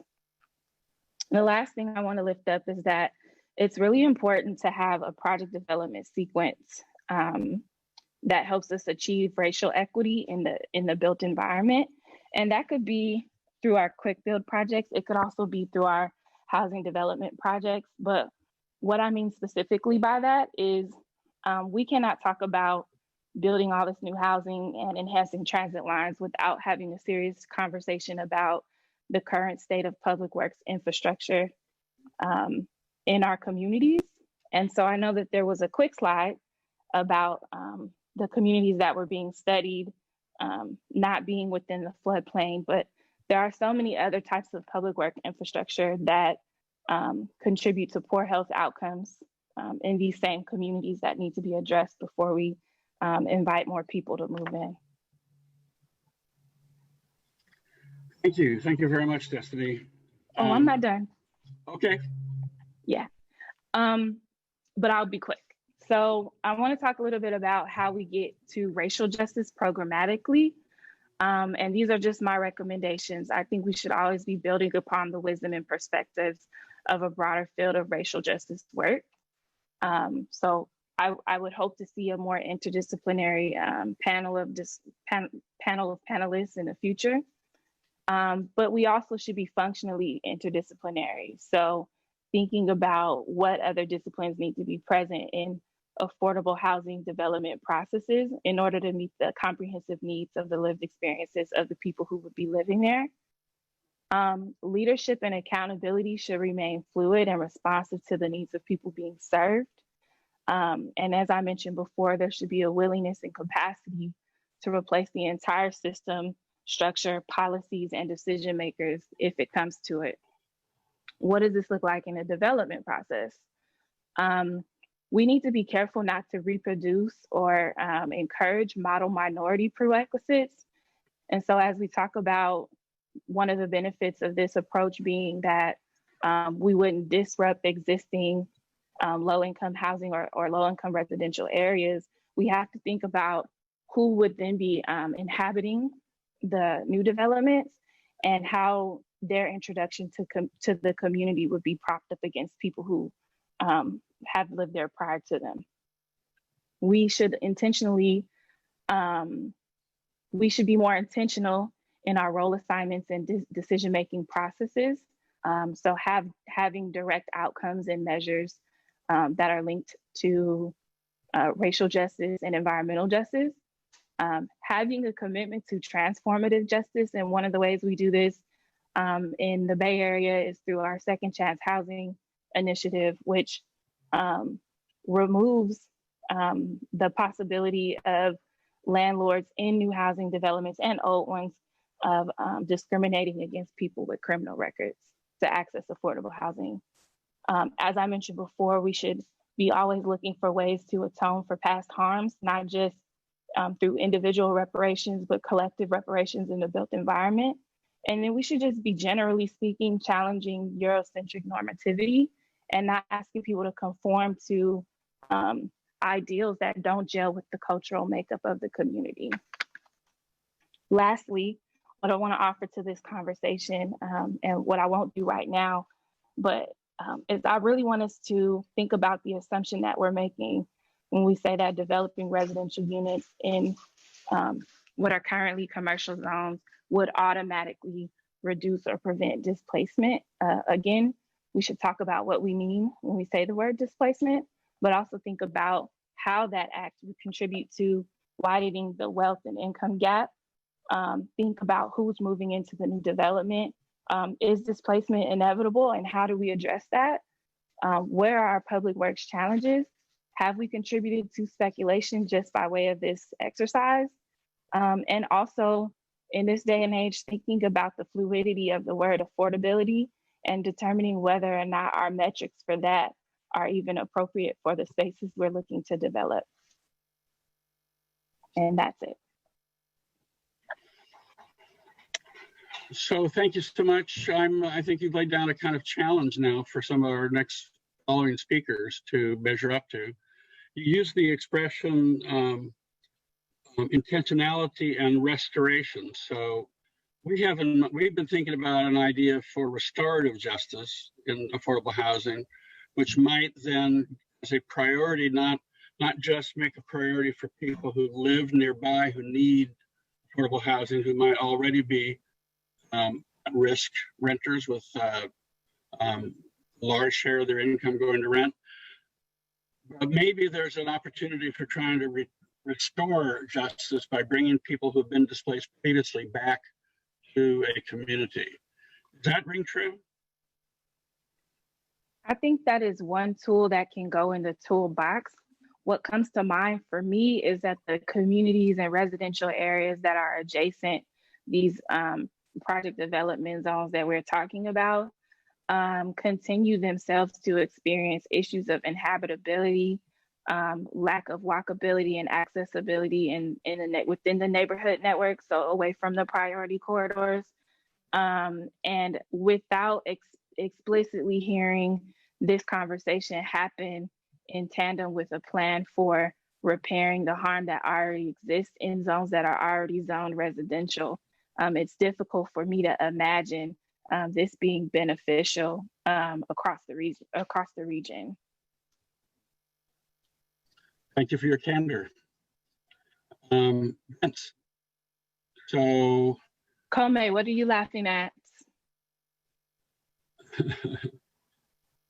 I said, that's you, Destiny. Just yes, it confirming. is. You said, thanks for your candor. I thought, okay. That's me. Well, we knew that when we invited you.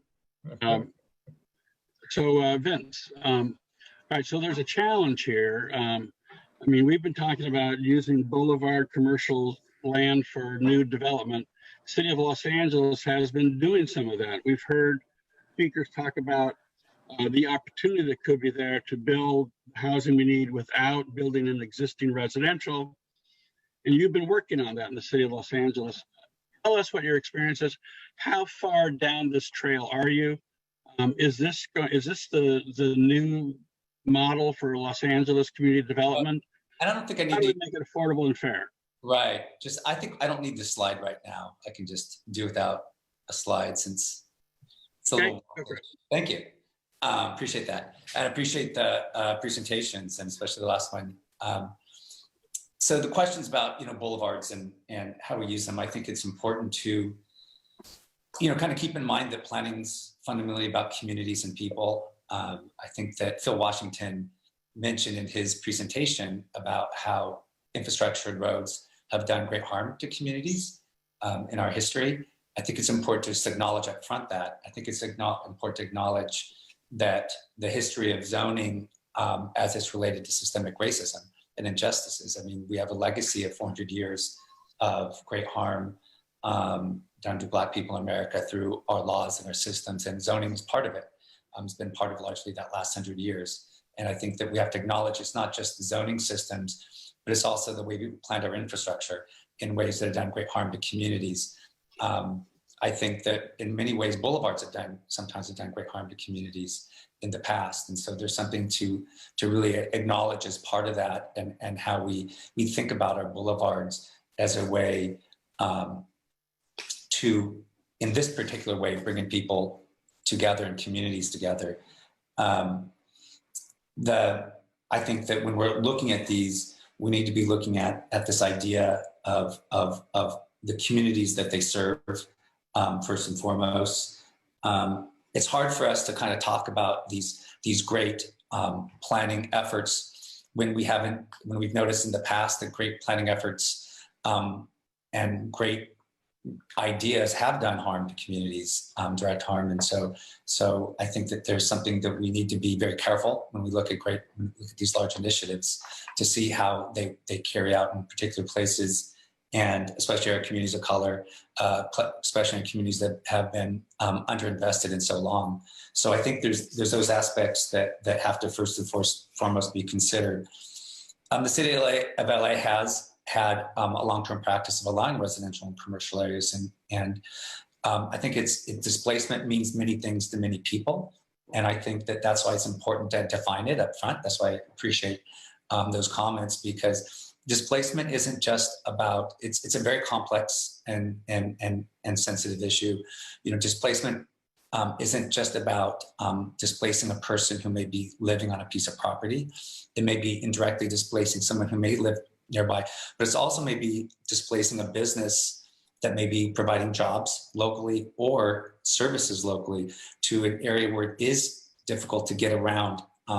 People who have more difficulty of just navigating the city through because of transit services. So displacement is a very complex terminology that I think that we should really think about. I also think that it's hard because what's creating displacement isn't always what's happening on that piece of property or in that neighborhood that you're looking at. It may be caused by things that are happening all over your city. And I think we need to take a deep, hard look, especially in a city like Los Angeles at 460 square miles, and ask ourselves, not just what are we doing in these communities that are at risk of displacement, but what are we doing everywhere else? And how are we creating these forces, if you will, that result in displacement throughout the city? So it's a big, complex issue that we've had in the past. And I think it's something that we need to address. There are many times that we can unknowingly perpetuate policies that have been going on in the past that can do great harm to our communities. So there's this idea of looking internally at them, which I think is really important. And I would say that our plans need to be very nuanced. And when we plan locally, our struggle sometimes is the plans that cross throughout the whole city, and what's the result of those actions. And we've had one project with one policy which has created a lot of housing and affordable housing, is our transit-oriented communities incentives. And that is something that was an outgrowth of Measure JJJ, was actually written into Measure JJJ, largely written by ACT-LA, which is a broad-based coalition of organizations that are very community-based, and they deal with grassroots organizing, community economic development, housing development, public health, environmental justice. These are communities such as Bertoni Beautiful, Sage, ELAC, a variety of organizations that have spent decades working in our communities to come up with these incentives, and then we work closely with them to develop them, and we've seen change throughout them, and I think we've seen a lot of growth in our housing and our affordable housing, but we also have to be looking at things in a more nuanced way. I don't know if it's just about affordable housing, but it's what are those? It's not just that we're building a certain amount of housing and a certain number of income levels. We have to look at some things like how many bedrooms are they? Are we taking areas that have 2 or 3 bedrooms units, which can really house one or more families, to one that's just a studio and a 1 bedroom? What are we doing with open space and where people have access to recreation on the properties? And so those are some of the, so are we not just introducing in commercial areas, but how are we actually introducing housing that is really needed by the community around it, that feels very much supportive of the community that it's being built in. So those are the things that I think that we need to really be looking at as a city, and so I think an important thing is, it was raised before, is really having some if you will, to being able to look at development projects with this equity lens as they come across each and every one of them, as well as how we look at our policies as we develop them, and being able to have that kind of nuance to our individual neighborhoods. I think that there's definitely possibilities on our neighborhoods, in our corridors for this, but I don't know that we have to think of them as not as these kind of strings moving through our city, but these places that are part of individual neighborhoods and communities and those communities that are around them. We also have to think about not just how do we create plans, but then how do we implement them? How do we bring them alive in a very community-based vision? We don't necessarily have the financial resources we may have in the past to do them. And so that's going to be part of it. And I think some of the speakers here have alluded to it. I think there is a strong connection that we have to have between how we plan transit, and how we plan our communities. When I came on board several years ago, I was so happy to have Phil Washington and then Therese McMillan spend the time to really talk about they don't feel like they're just planning transit networks, they're planning whole communities. And I think that's really important. So I'll just kind of maybe leave it at that if you have some more questions, because there's a lot more voices I want to hear. And I'm sure everyone wants to hear too. Thank you, Vince. This might be useful. Lauren Cencic is with us from Metro and Cheese, primarily responsible for Metro's BRT program. And my wonder here is, given what's been said now, how she might see the BRT system being a source of solutions and opportunities to resolve these challenges. So, Lauren? What's going on? Yes. Thank you so much. And I'm really pleased to be here today as a part of this discussion. I do have a few slides I'd like to share kind of about some of the efforts that we're doing as part of BRT. But just to kind of start with answering your question, Denny, is that really, we're very interested at Metro in looking at kind of all of the tools in the toolboxes, and really, as Vince alluded to, really looking at how land use planning and some of these challenges we're looking at fits into with the transportation, the transit, and the mobility planning that Metro is doing as an agency. When Phil started his opening remarks, really talking about how, we are committed to looking at our transit investments and how they're integrated into the community, and really doing sort of building partnerships with the local jurisdictions who actually have the control over the land use, and not Metro, is really a key and vital part of what we are doing as an agency. So let me share my screen here real fast. Okay, so one of the things that I am working on is the BRT Vision and Principle Study. And the BRT Vision and Principle Study is really meant to be provide some kind of overall guidance and support for how we're looking at BRT in the county. And as we've talked through this whole panel today, BRT is not the only solution when we're looking at enhanced transit along these corridors, and how that transit would really help support other community goals and community development goals, including affordable housing. There are other solutions, but I think BRT really provides a key solution that needs to be a part of the conversation. So in terms of this study, we're really doing a couple of things, and one of which is really defining bus rapid transit, setting a standard for what that means in Los Angeles County. One of the things for BRT to really successfully deliver some of these benefits is it needs to be done well.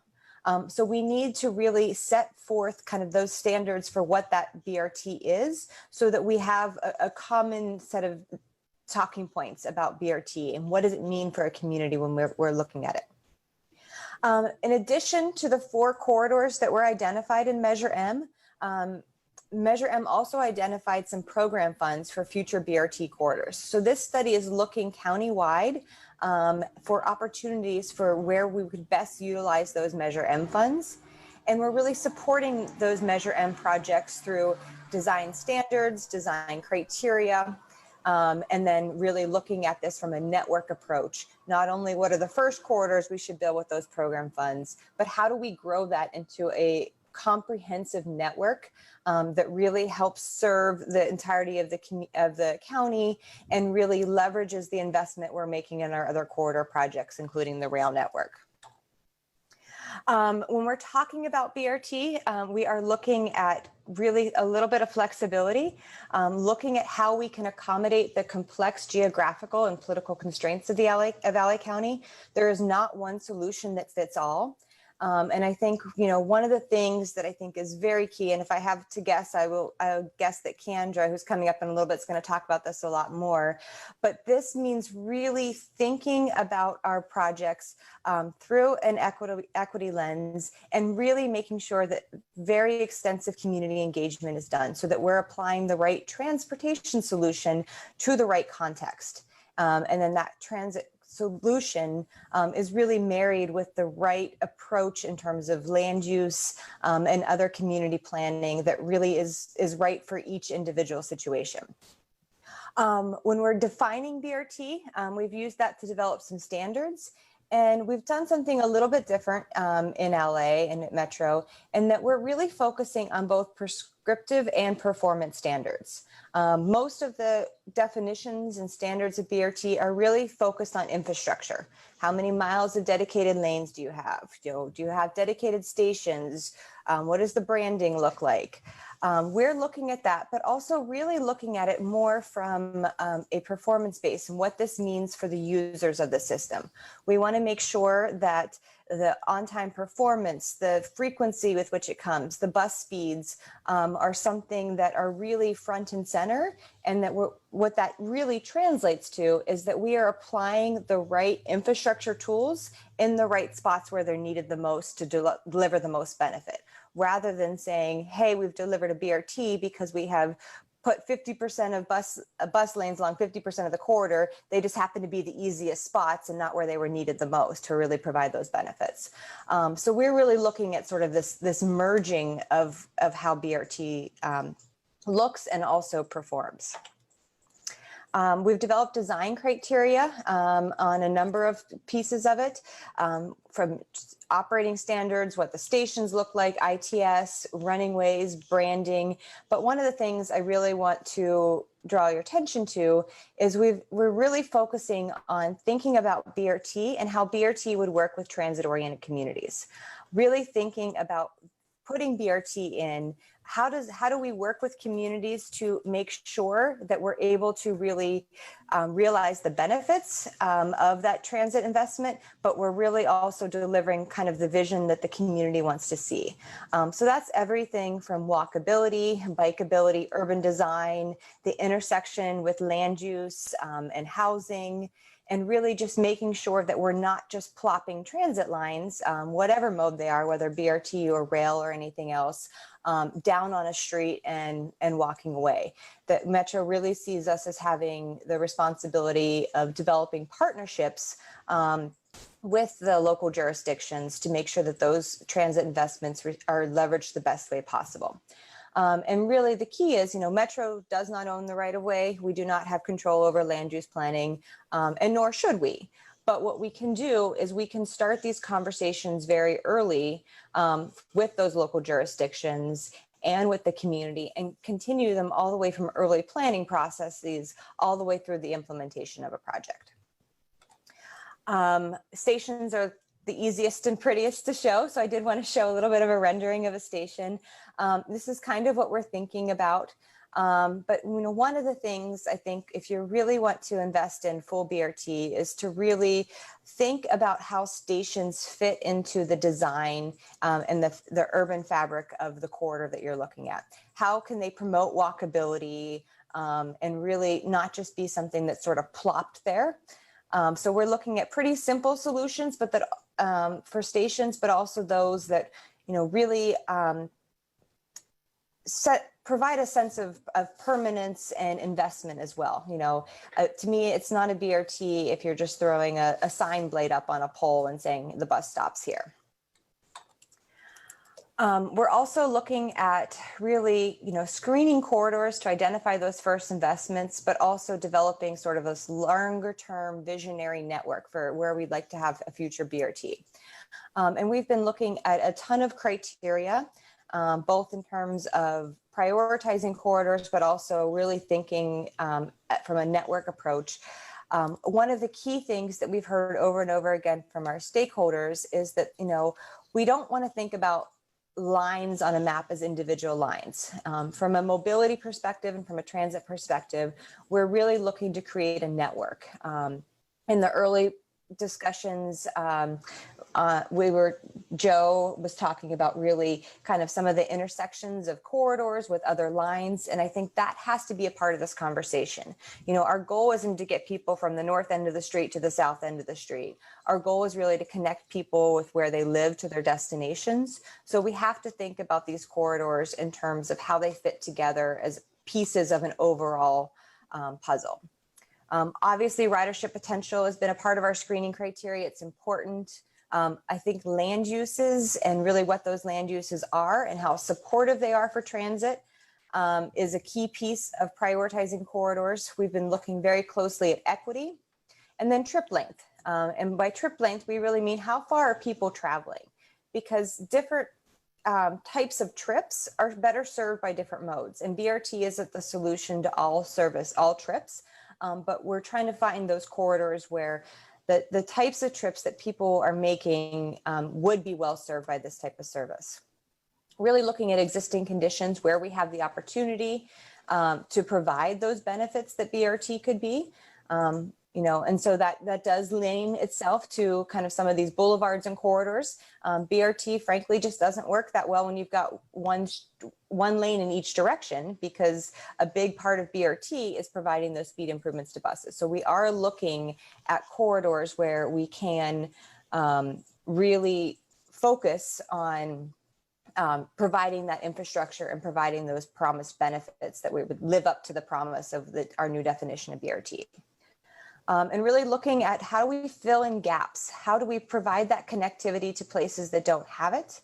How do we leverage not only what we have on the ground now in terms of our transit network, but how do we look at what we're planning in the future? And really, you know, focusing on how these corridors and these investments fit into the community and the community's goals. So I was brief.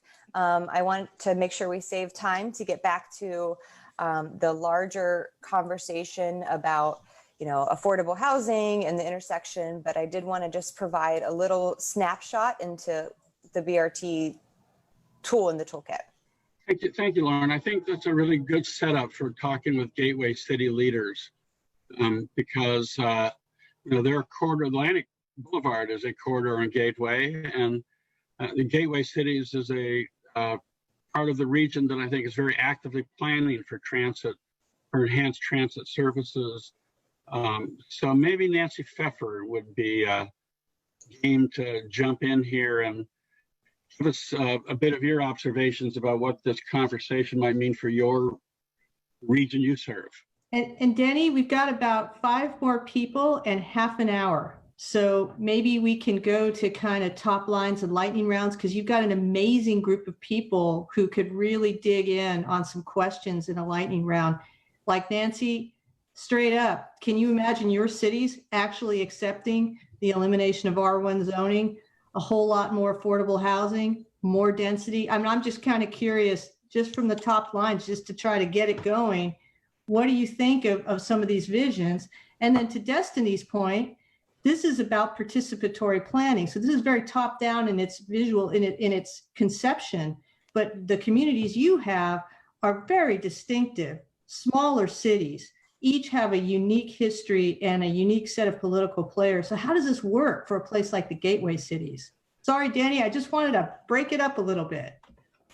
Well, thanks, Cecilia. You just kind of made all my points, but I do want to show a few images and make some of those points again in just a tiny bit more detail. I don't know, Eli, if you're able to show, I have a little video, and if you don't mind looping it, or I think there's a repeat at the bottom right, and it's just some images of the Atlantic Corridor as it exists today. So if you could show that while I talk.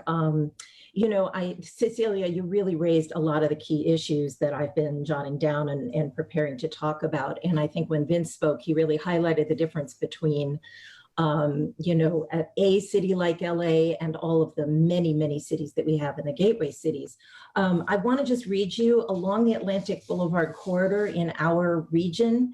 The cities on that corridor are Bell. This is just in alphabetical order. It's Bell, Commerce, Compton, Cudahy, Long Beach, Linwood, Maywood, Southgate, Vernon, and the County of LA. So that's 10 different local jurisdictions. So when we want to talk about a corridor planning, you absolutely have to recognize that each of those jurisdictions has its own elected officials, its own general plan that has been through a public process that's been supported.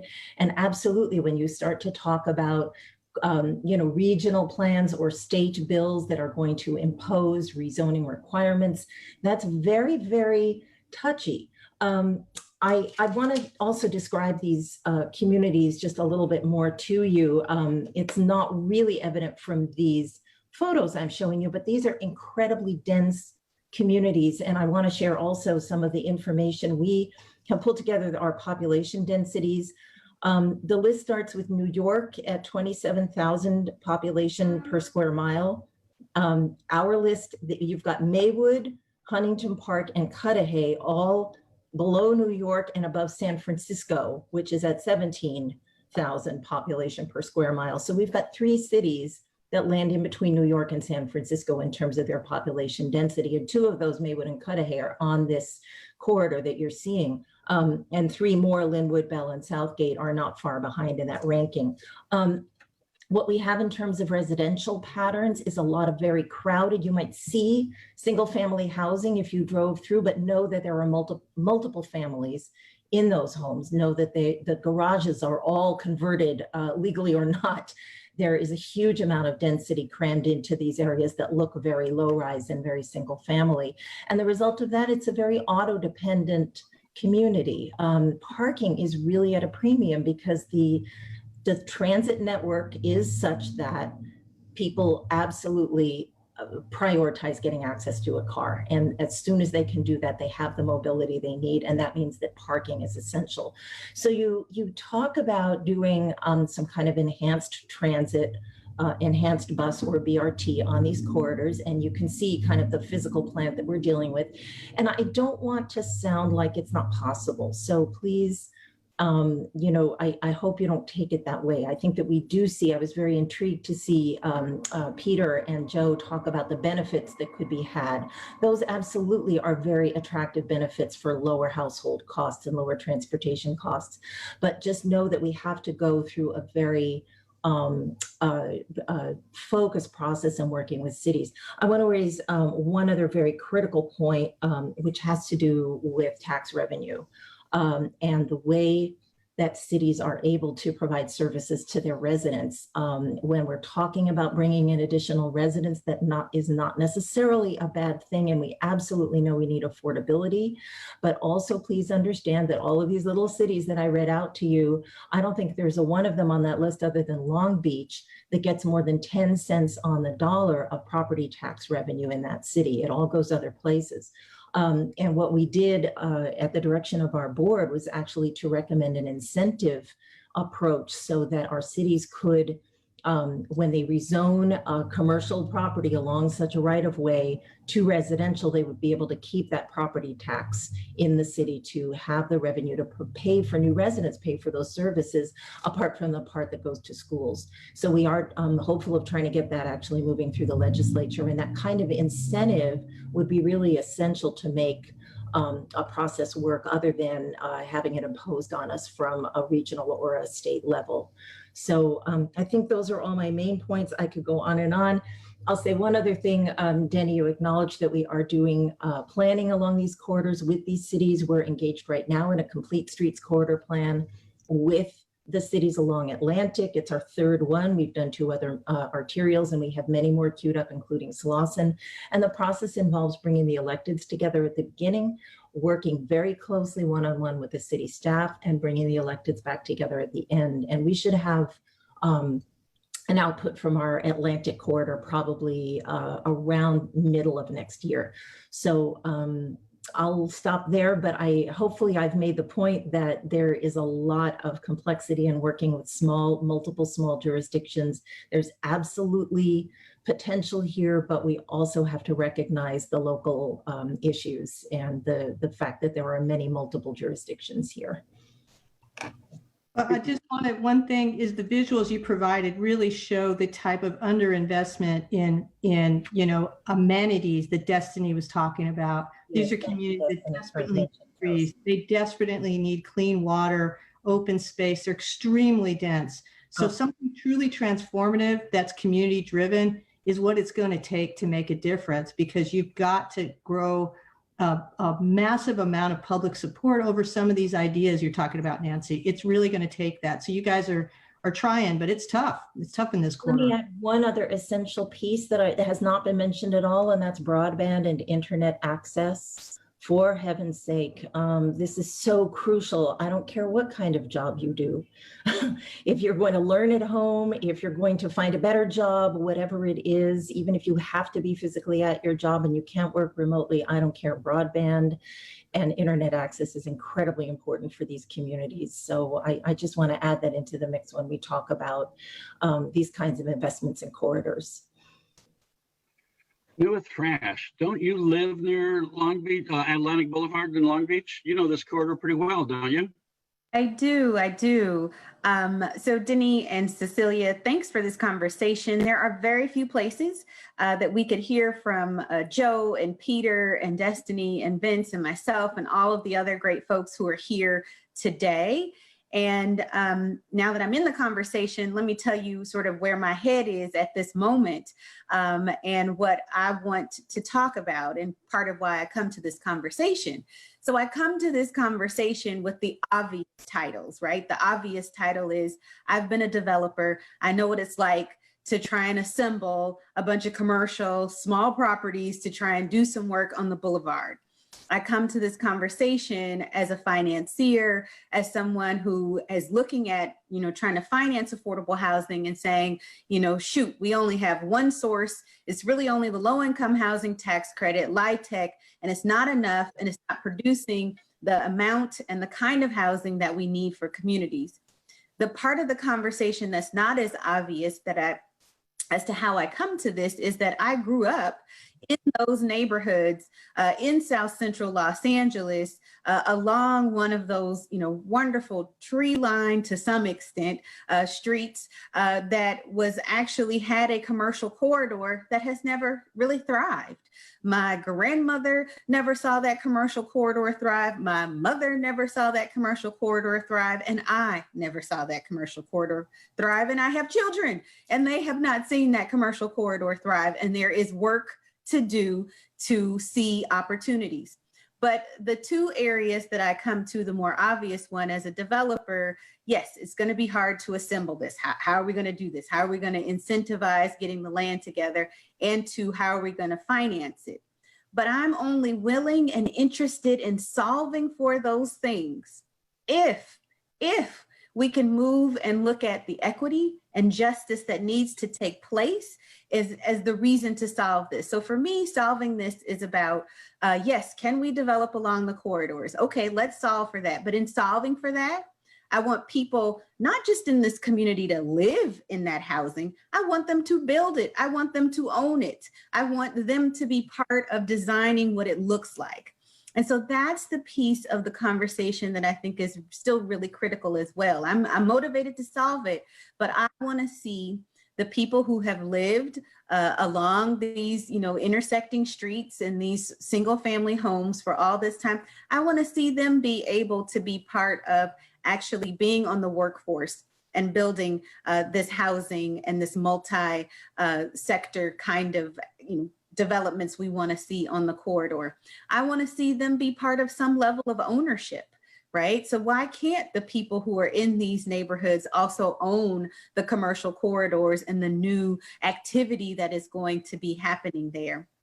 I want to see us think about these commercial corridors, not just as places where people are going to rent, but how do we make sure that people in this community, people of this community, get a chance to look at some of the models around community land trust and other opportunities of ownership, and they access the equity that's needed in order to own this, so that we don't have to have the gentrification conversation, because people can now self-determine in a new way about what is going to happen. So, those are the things that, we haven't had the developer on, so they haven't been able to talk about how hard it is to bring these parcels together and how small they are. We've got to get our design friends on here. And I love that we were shown, Peter, you showed us the different scales because some people just can't even imagine what the various scales can be in terms of housing. We can have low density along the corridors. We can have higher density. It just depends. And it will fit into whatever the community of that particular area is interested in. So yes, I'm interested in talking about how to activate the boulevards. There's a blue ocean opportunity there, but in order to solve for those hard things, I want to see what is our plan to ensure that equity and justice is met and that we're not just renters. We're not just concerned about whether they're going to rent. We're talking about how are they owning and how are they self-determining what is happening on those corridors. Can I hear wealth generation? Yes. Thank you, Tunua. Thank you. So, Joan Ling, now you've been a developer of affordable housing in Santa Monica, and you were on the redevelopment agency in Los Angeles. So you've had lots of experience with getting affordable housing done. Is this idea of moving our attention to the development of housing on commercial boulevard land, does this intrigue you? Does this scare you? Is this workable?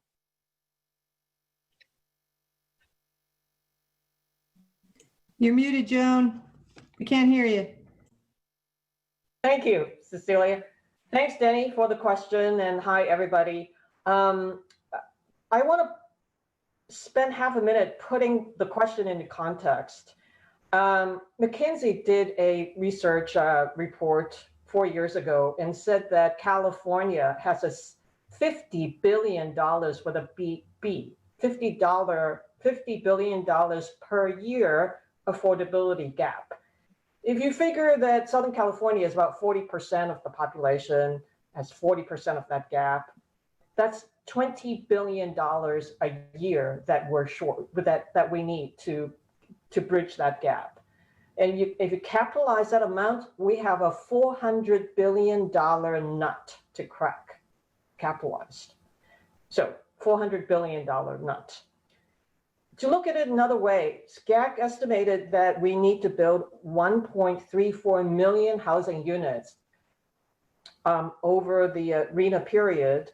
That amount is 5 to 6 times more than historically what we have been building. So how are we going to get all these units built? On top of that, and Denny alluded to this already, 60% of that number of units have to be affordable housing, below market rate affordable housing. So how are we going to get there? So my answer to your question, Denny, is yes, absolutely. We need to densify. We need to put a housing, multifamily housing, 3 stories, 5 stories, 7 stories, affordable housing and market rate housing in these commercial corridors and commercial cores. But it is one of many strategies and tools that we need to deploy in order to really address the issue, or else we'll be like taking a knife to a gunfight. Having said, I hate to be a downer, and having said that, I do want to point out a possibility. So California is a $3.2 trillion GDP economy, $3.2 trillion a year economy. Historically, over the last 4 decades, labor share of that GDP has gone from 65% to 60%. If we move the needle back just 1%, that is $32 billion a year that will be put into the pocket of workers. Now, I'm not saying that we should distribute it equally so that Snapchat software engineers would get, some of that extra money. I'm talking about really distributing in a fair and equitable and just way so that low-income people will get more of the fruit of their labor. So that is a solution, in addition to building very much needed housing in these commercial corridors and commercial cores. Did I hear redistributive justice? That's what I thought I heard. I'm bookend with like scared of these terms because I'm not really sure what they really are, but that's how I think. That's whatever it is. I love it. well, redistributive justice and restorative justice have a lot in common. Yes, indeed.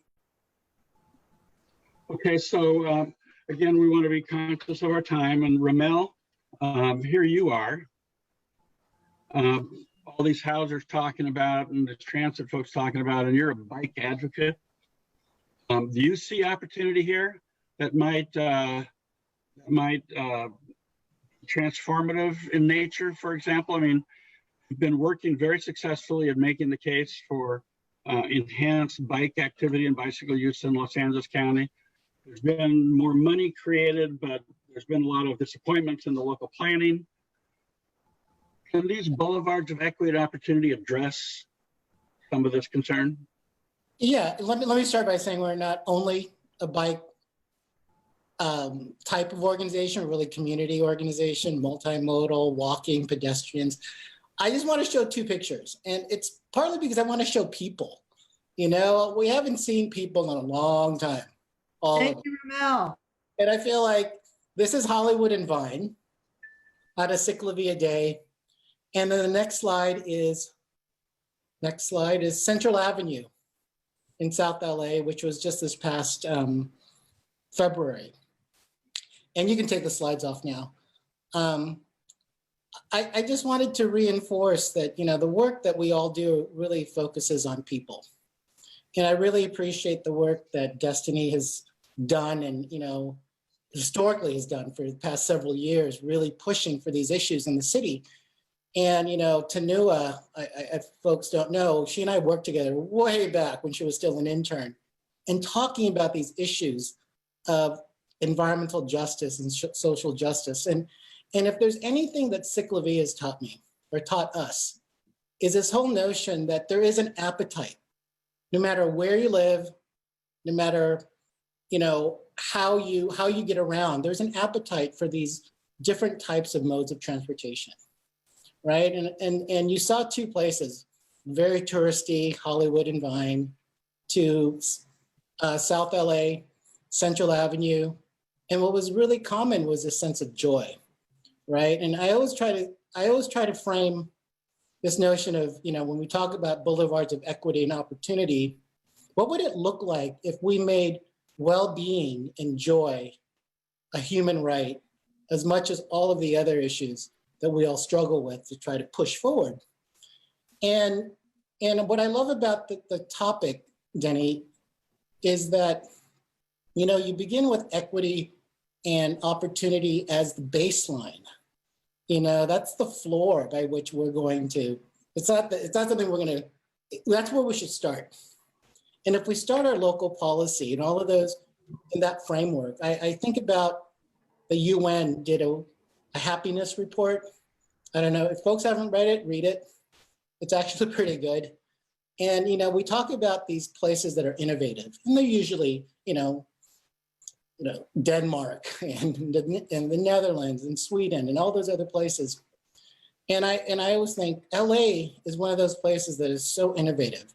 It's a young city. If you think about it, we're 250 years old, and other cities are 500 years old, in terms of and we're still young in that whole notion of innovation and creativity. And what would it look like if we spent that time making equity and justice part of that innovation? Like, what does that look like? And if there's anything that CicLAvia has done is it's made things like the city of LA and the region, which is very car-centric, we made it look like what we feel. We feel that notion of not just riding a bike, but walking in these streets that we own. These are public streets. What does it look like when you have hundreds of thousands of people that are civically engaged to begin to reimagine? And, while we haven't had a CicLAvia in a bit, because of the COVID environment, there is a sense of collective action that I think the pandemic and the Black Lives Matter movement has really hit home, which is this collective action that it's all about understanding the things that we weren't so comfortable in talking about and making it very deliberate. CicLAvia made it with a deliberate effort to take cars off the road. And what would the city look like? Well, there you go, 35 events later, 250 miles later, we can kind of see, and we hope that that reignites the imagination. And Denny, so I think your question is, can something like this happen with the Boulevards of Equity and Opportunity? Absolutely. I think there is a way to do it. And it's what Tunua said, and I think what Peter said, which was, it's about building unlikely partnerships across the board. What does that look like? You know, I remember I spent eight years in City Hall as deputy mayor, and some of the things you have to do are things that you don't necessarily, it's not the obvious partners that you bring folks together to get something done. And if there's anything from that experience that I think is really important is public participation. The model that we've used in the past has been this DAD model, DAD, right? Decide, announce, defend. That's got to be thrown out. And I think that, you know, I'm still optimistic and hopeful. And Boulevards of Equity and Opportunity, if we can make it happen, it's got to be done throughout the city. It's got to be across the board. And we begin in places that are most in need. Thank you, sir. Thank you. KeAndra, we've had a couple hours here with various people talking. We've tried to raise up equity, racial justice in our discussion. What extent do you think we've succeeded, and how have we failed? What would your advice to us be if we want to get it right? Well, thanks for the question, Denny. I mean, I've enjoyed listening to this conversation. I think there's been a lot of great points raised about how to make this work. There's so many things to consider. You know, just the way we engage communities to really understand what this could really realistically look like and how it could support their needs. Whether some of the areas that we're looking at, you know, how do we consider the environmental impacts of bringing in additional housing when they're already not, you know, set up to support the housing and people that live there now, et cetera. I think this is interesting when I think about it from, you know, so much of this part of the conversation is focused locally, but from what I understand of your proposal, you know, it's a statewide proposal. But I think truly to make it effective, you do have to figure out what it would look like and how you implement it on the local level and what those partnerships are and whatnot. I think there's some interesting voices and perspectives that also should be included that we haven't touched on in more detail. When I first heard about the proposal, one of the initial thoughts I had was, okay, we're talking about residential displacement, but what about business displacement and small businesses, minority-owned businesses? How do we protect them? When we think about ownership models and allowing people that are in these communities to be able to own homes, own properties, what about the businesses as well? Because so often when we bring in investments, whether it's transportation or others, the minority-owned businesses who often don't own their properties get displaced. So we need to make sure this conversation is broad enough to include all that may be impacted. I think there's I don't know, this is a really, I love how this was presented as far as thinking outside of the box and how do we, I think there's just much more conversation to be had as far as figuring out next steps. But I think, you know, I just appreciate the breadth of what has been shared as far as things that we need to acknowledge and explore as we move forward. And I also appreciate the interdisciplinary approach to the work. I mean, it really will take, you know, planners, architects, community members, Metro, et cetera, to make something like this work. But I think it's worth it because I think you know, to solve the issues that we're trying to focus on, is especially affordable housing, we do have to think about these big picture, out of the box ideas, and not continue the traditional models that we've had that, you know, we haven't solved the problem using them. So you know, I'll just end with saying I appreciate the conversation. I think there's so much potential to go with this work and with this idea. And I'll say, in the context of other big ideas that have been proposed at the state level before, I think having these types of conversations and even going more deeper into conversations with grassroots communities will really be what it takes to make it successful. I think, you know, top-down approaches, they don't tend to work. We see that over and over, but we really have to work with the people that are impacted to figure out what's going to make this work as we move forward. So I'm just saying about that. Thank you, KeAndra. I would like to say there are a couple pieces of legislation that get into this area of allowing multifamily development on commercial property and boulevards and downtowns, but they're not all getting it right. I'm particularly concerned, well, I won't get into any particular bill yet, but there are two bills right now, and I think we need to all look at them carefully and make sure they get it right, because I think they start with the right premise, but they become then, you can see the fingerprints of the ambitious developer all over them, rather than the community that wants a place to safely live. And that's a problem. So, you know, we think about this both locally and statewide, but we don't trust statewide to get it right. That's a great point. That is such a great point. So, hey, folks, listen, thank you so much for your time. We have, you know, we've had more than 300 people here at the end. We had 550 at our apex or so. So it's been, I think, a pretty good audience for this discussion. This is, you know, better than the conferences used to get. So maybe there's a future in the Zoomposium. Cecilia, how about you? You want to say something? Yeah, I really love what Romel said about getting away from dad planning, right? And I'm proposing mom planning, which is meaningfully organized and mobilized. I also want to say, let's not lose the thread. Tunua, thank you so much for pointing out there are corridors that have never worked as meaningful commercial corridors. There are others like places in the Gateway that are super vibrant commercial corridors, the heart and soul of the community. So it's not one size fits all. I think that really what Peter and Joe did was say, you got to have a fine grain. This gives you an overview and a vision, but it takes community-driven planning to get us the right result, because ultimately it's going to be a huge political lift to get us the money we need and the zoning tools we need to make this happen. And gosh, we actually need some federal money to jumpstart this. We can't do it all on ourselves in our cities, especially in a place like California. So Denny, thank you so much for letting me be a part of the conversation.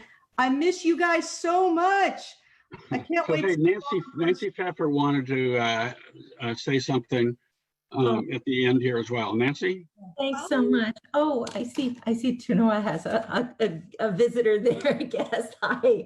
Hey, I just wanted to ask, don't pass us by because we look like we're going to be hard to work with, okay? I really want to ask Metro in setting priorities in Move LA in the areas you consider. I'm really grateful that you did include us in this conversation.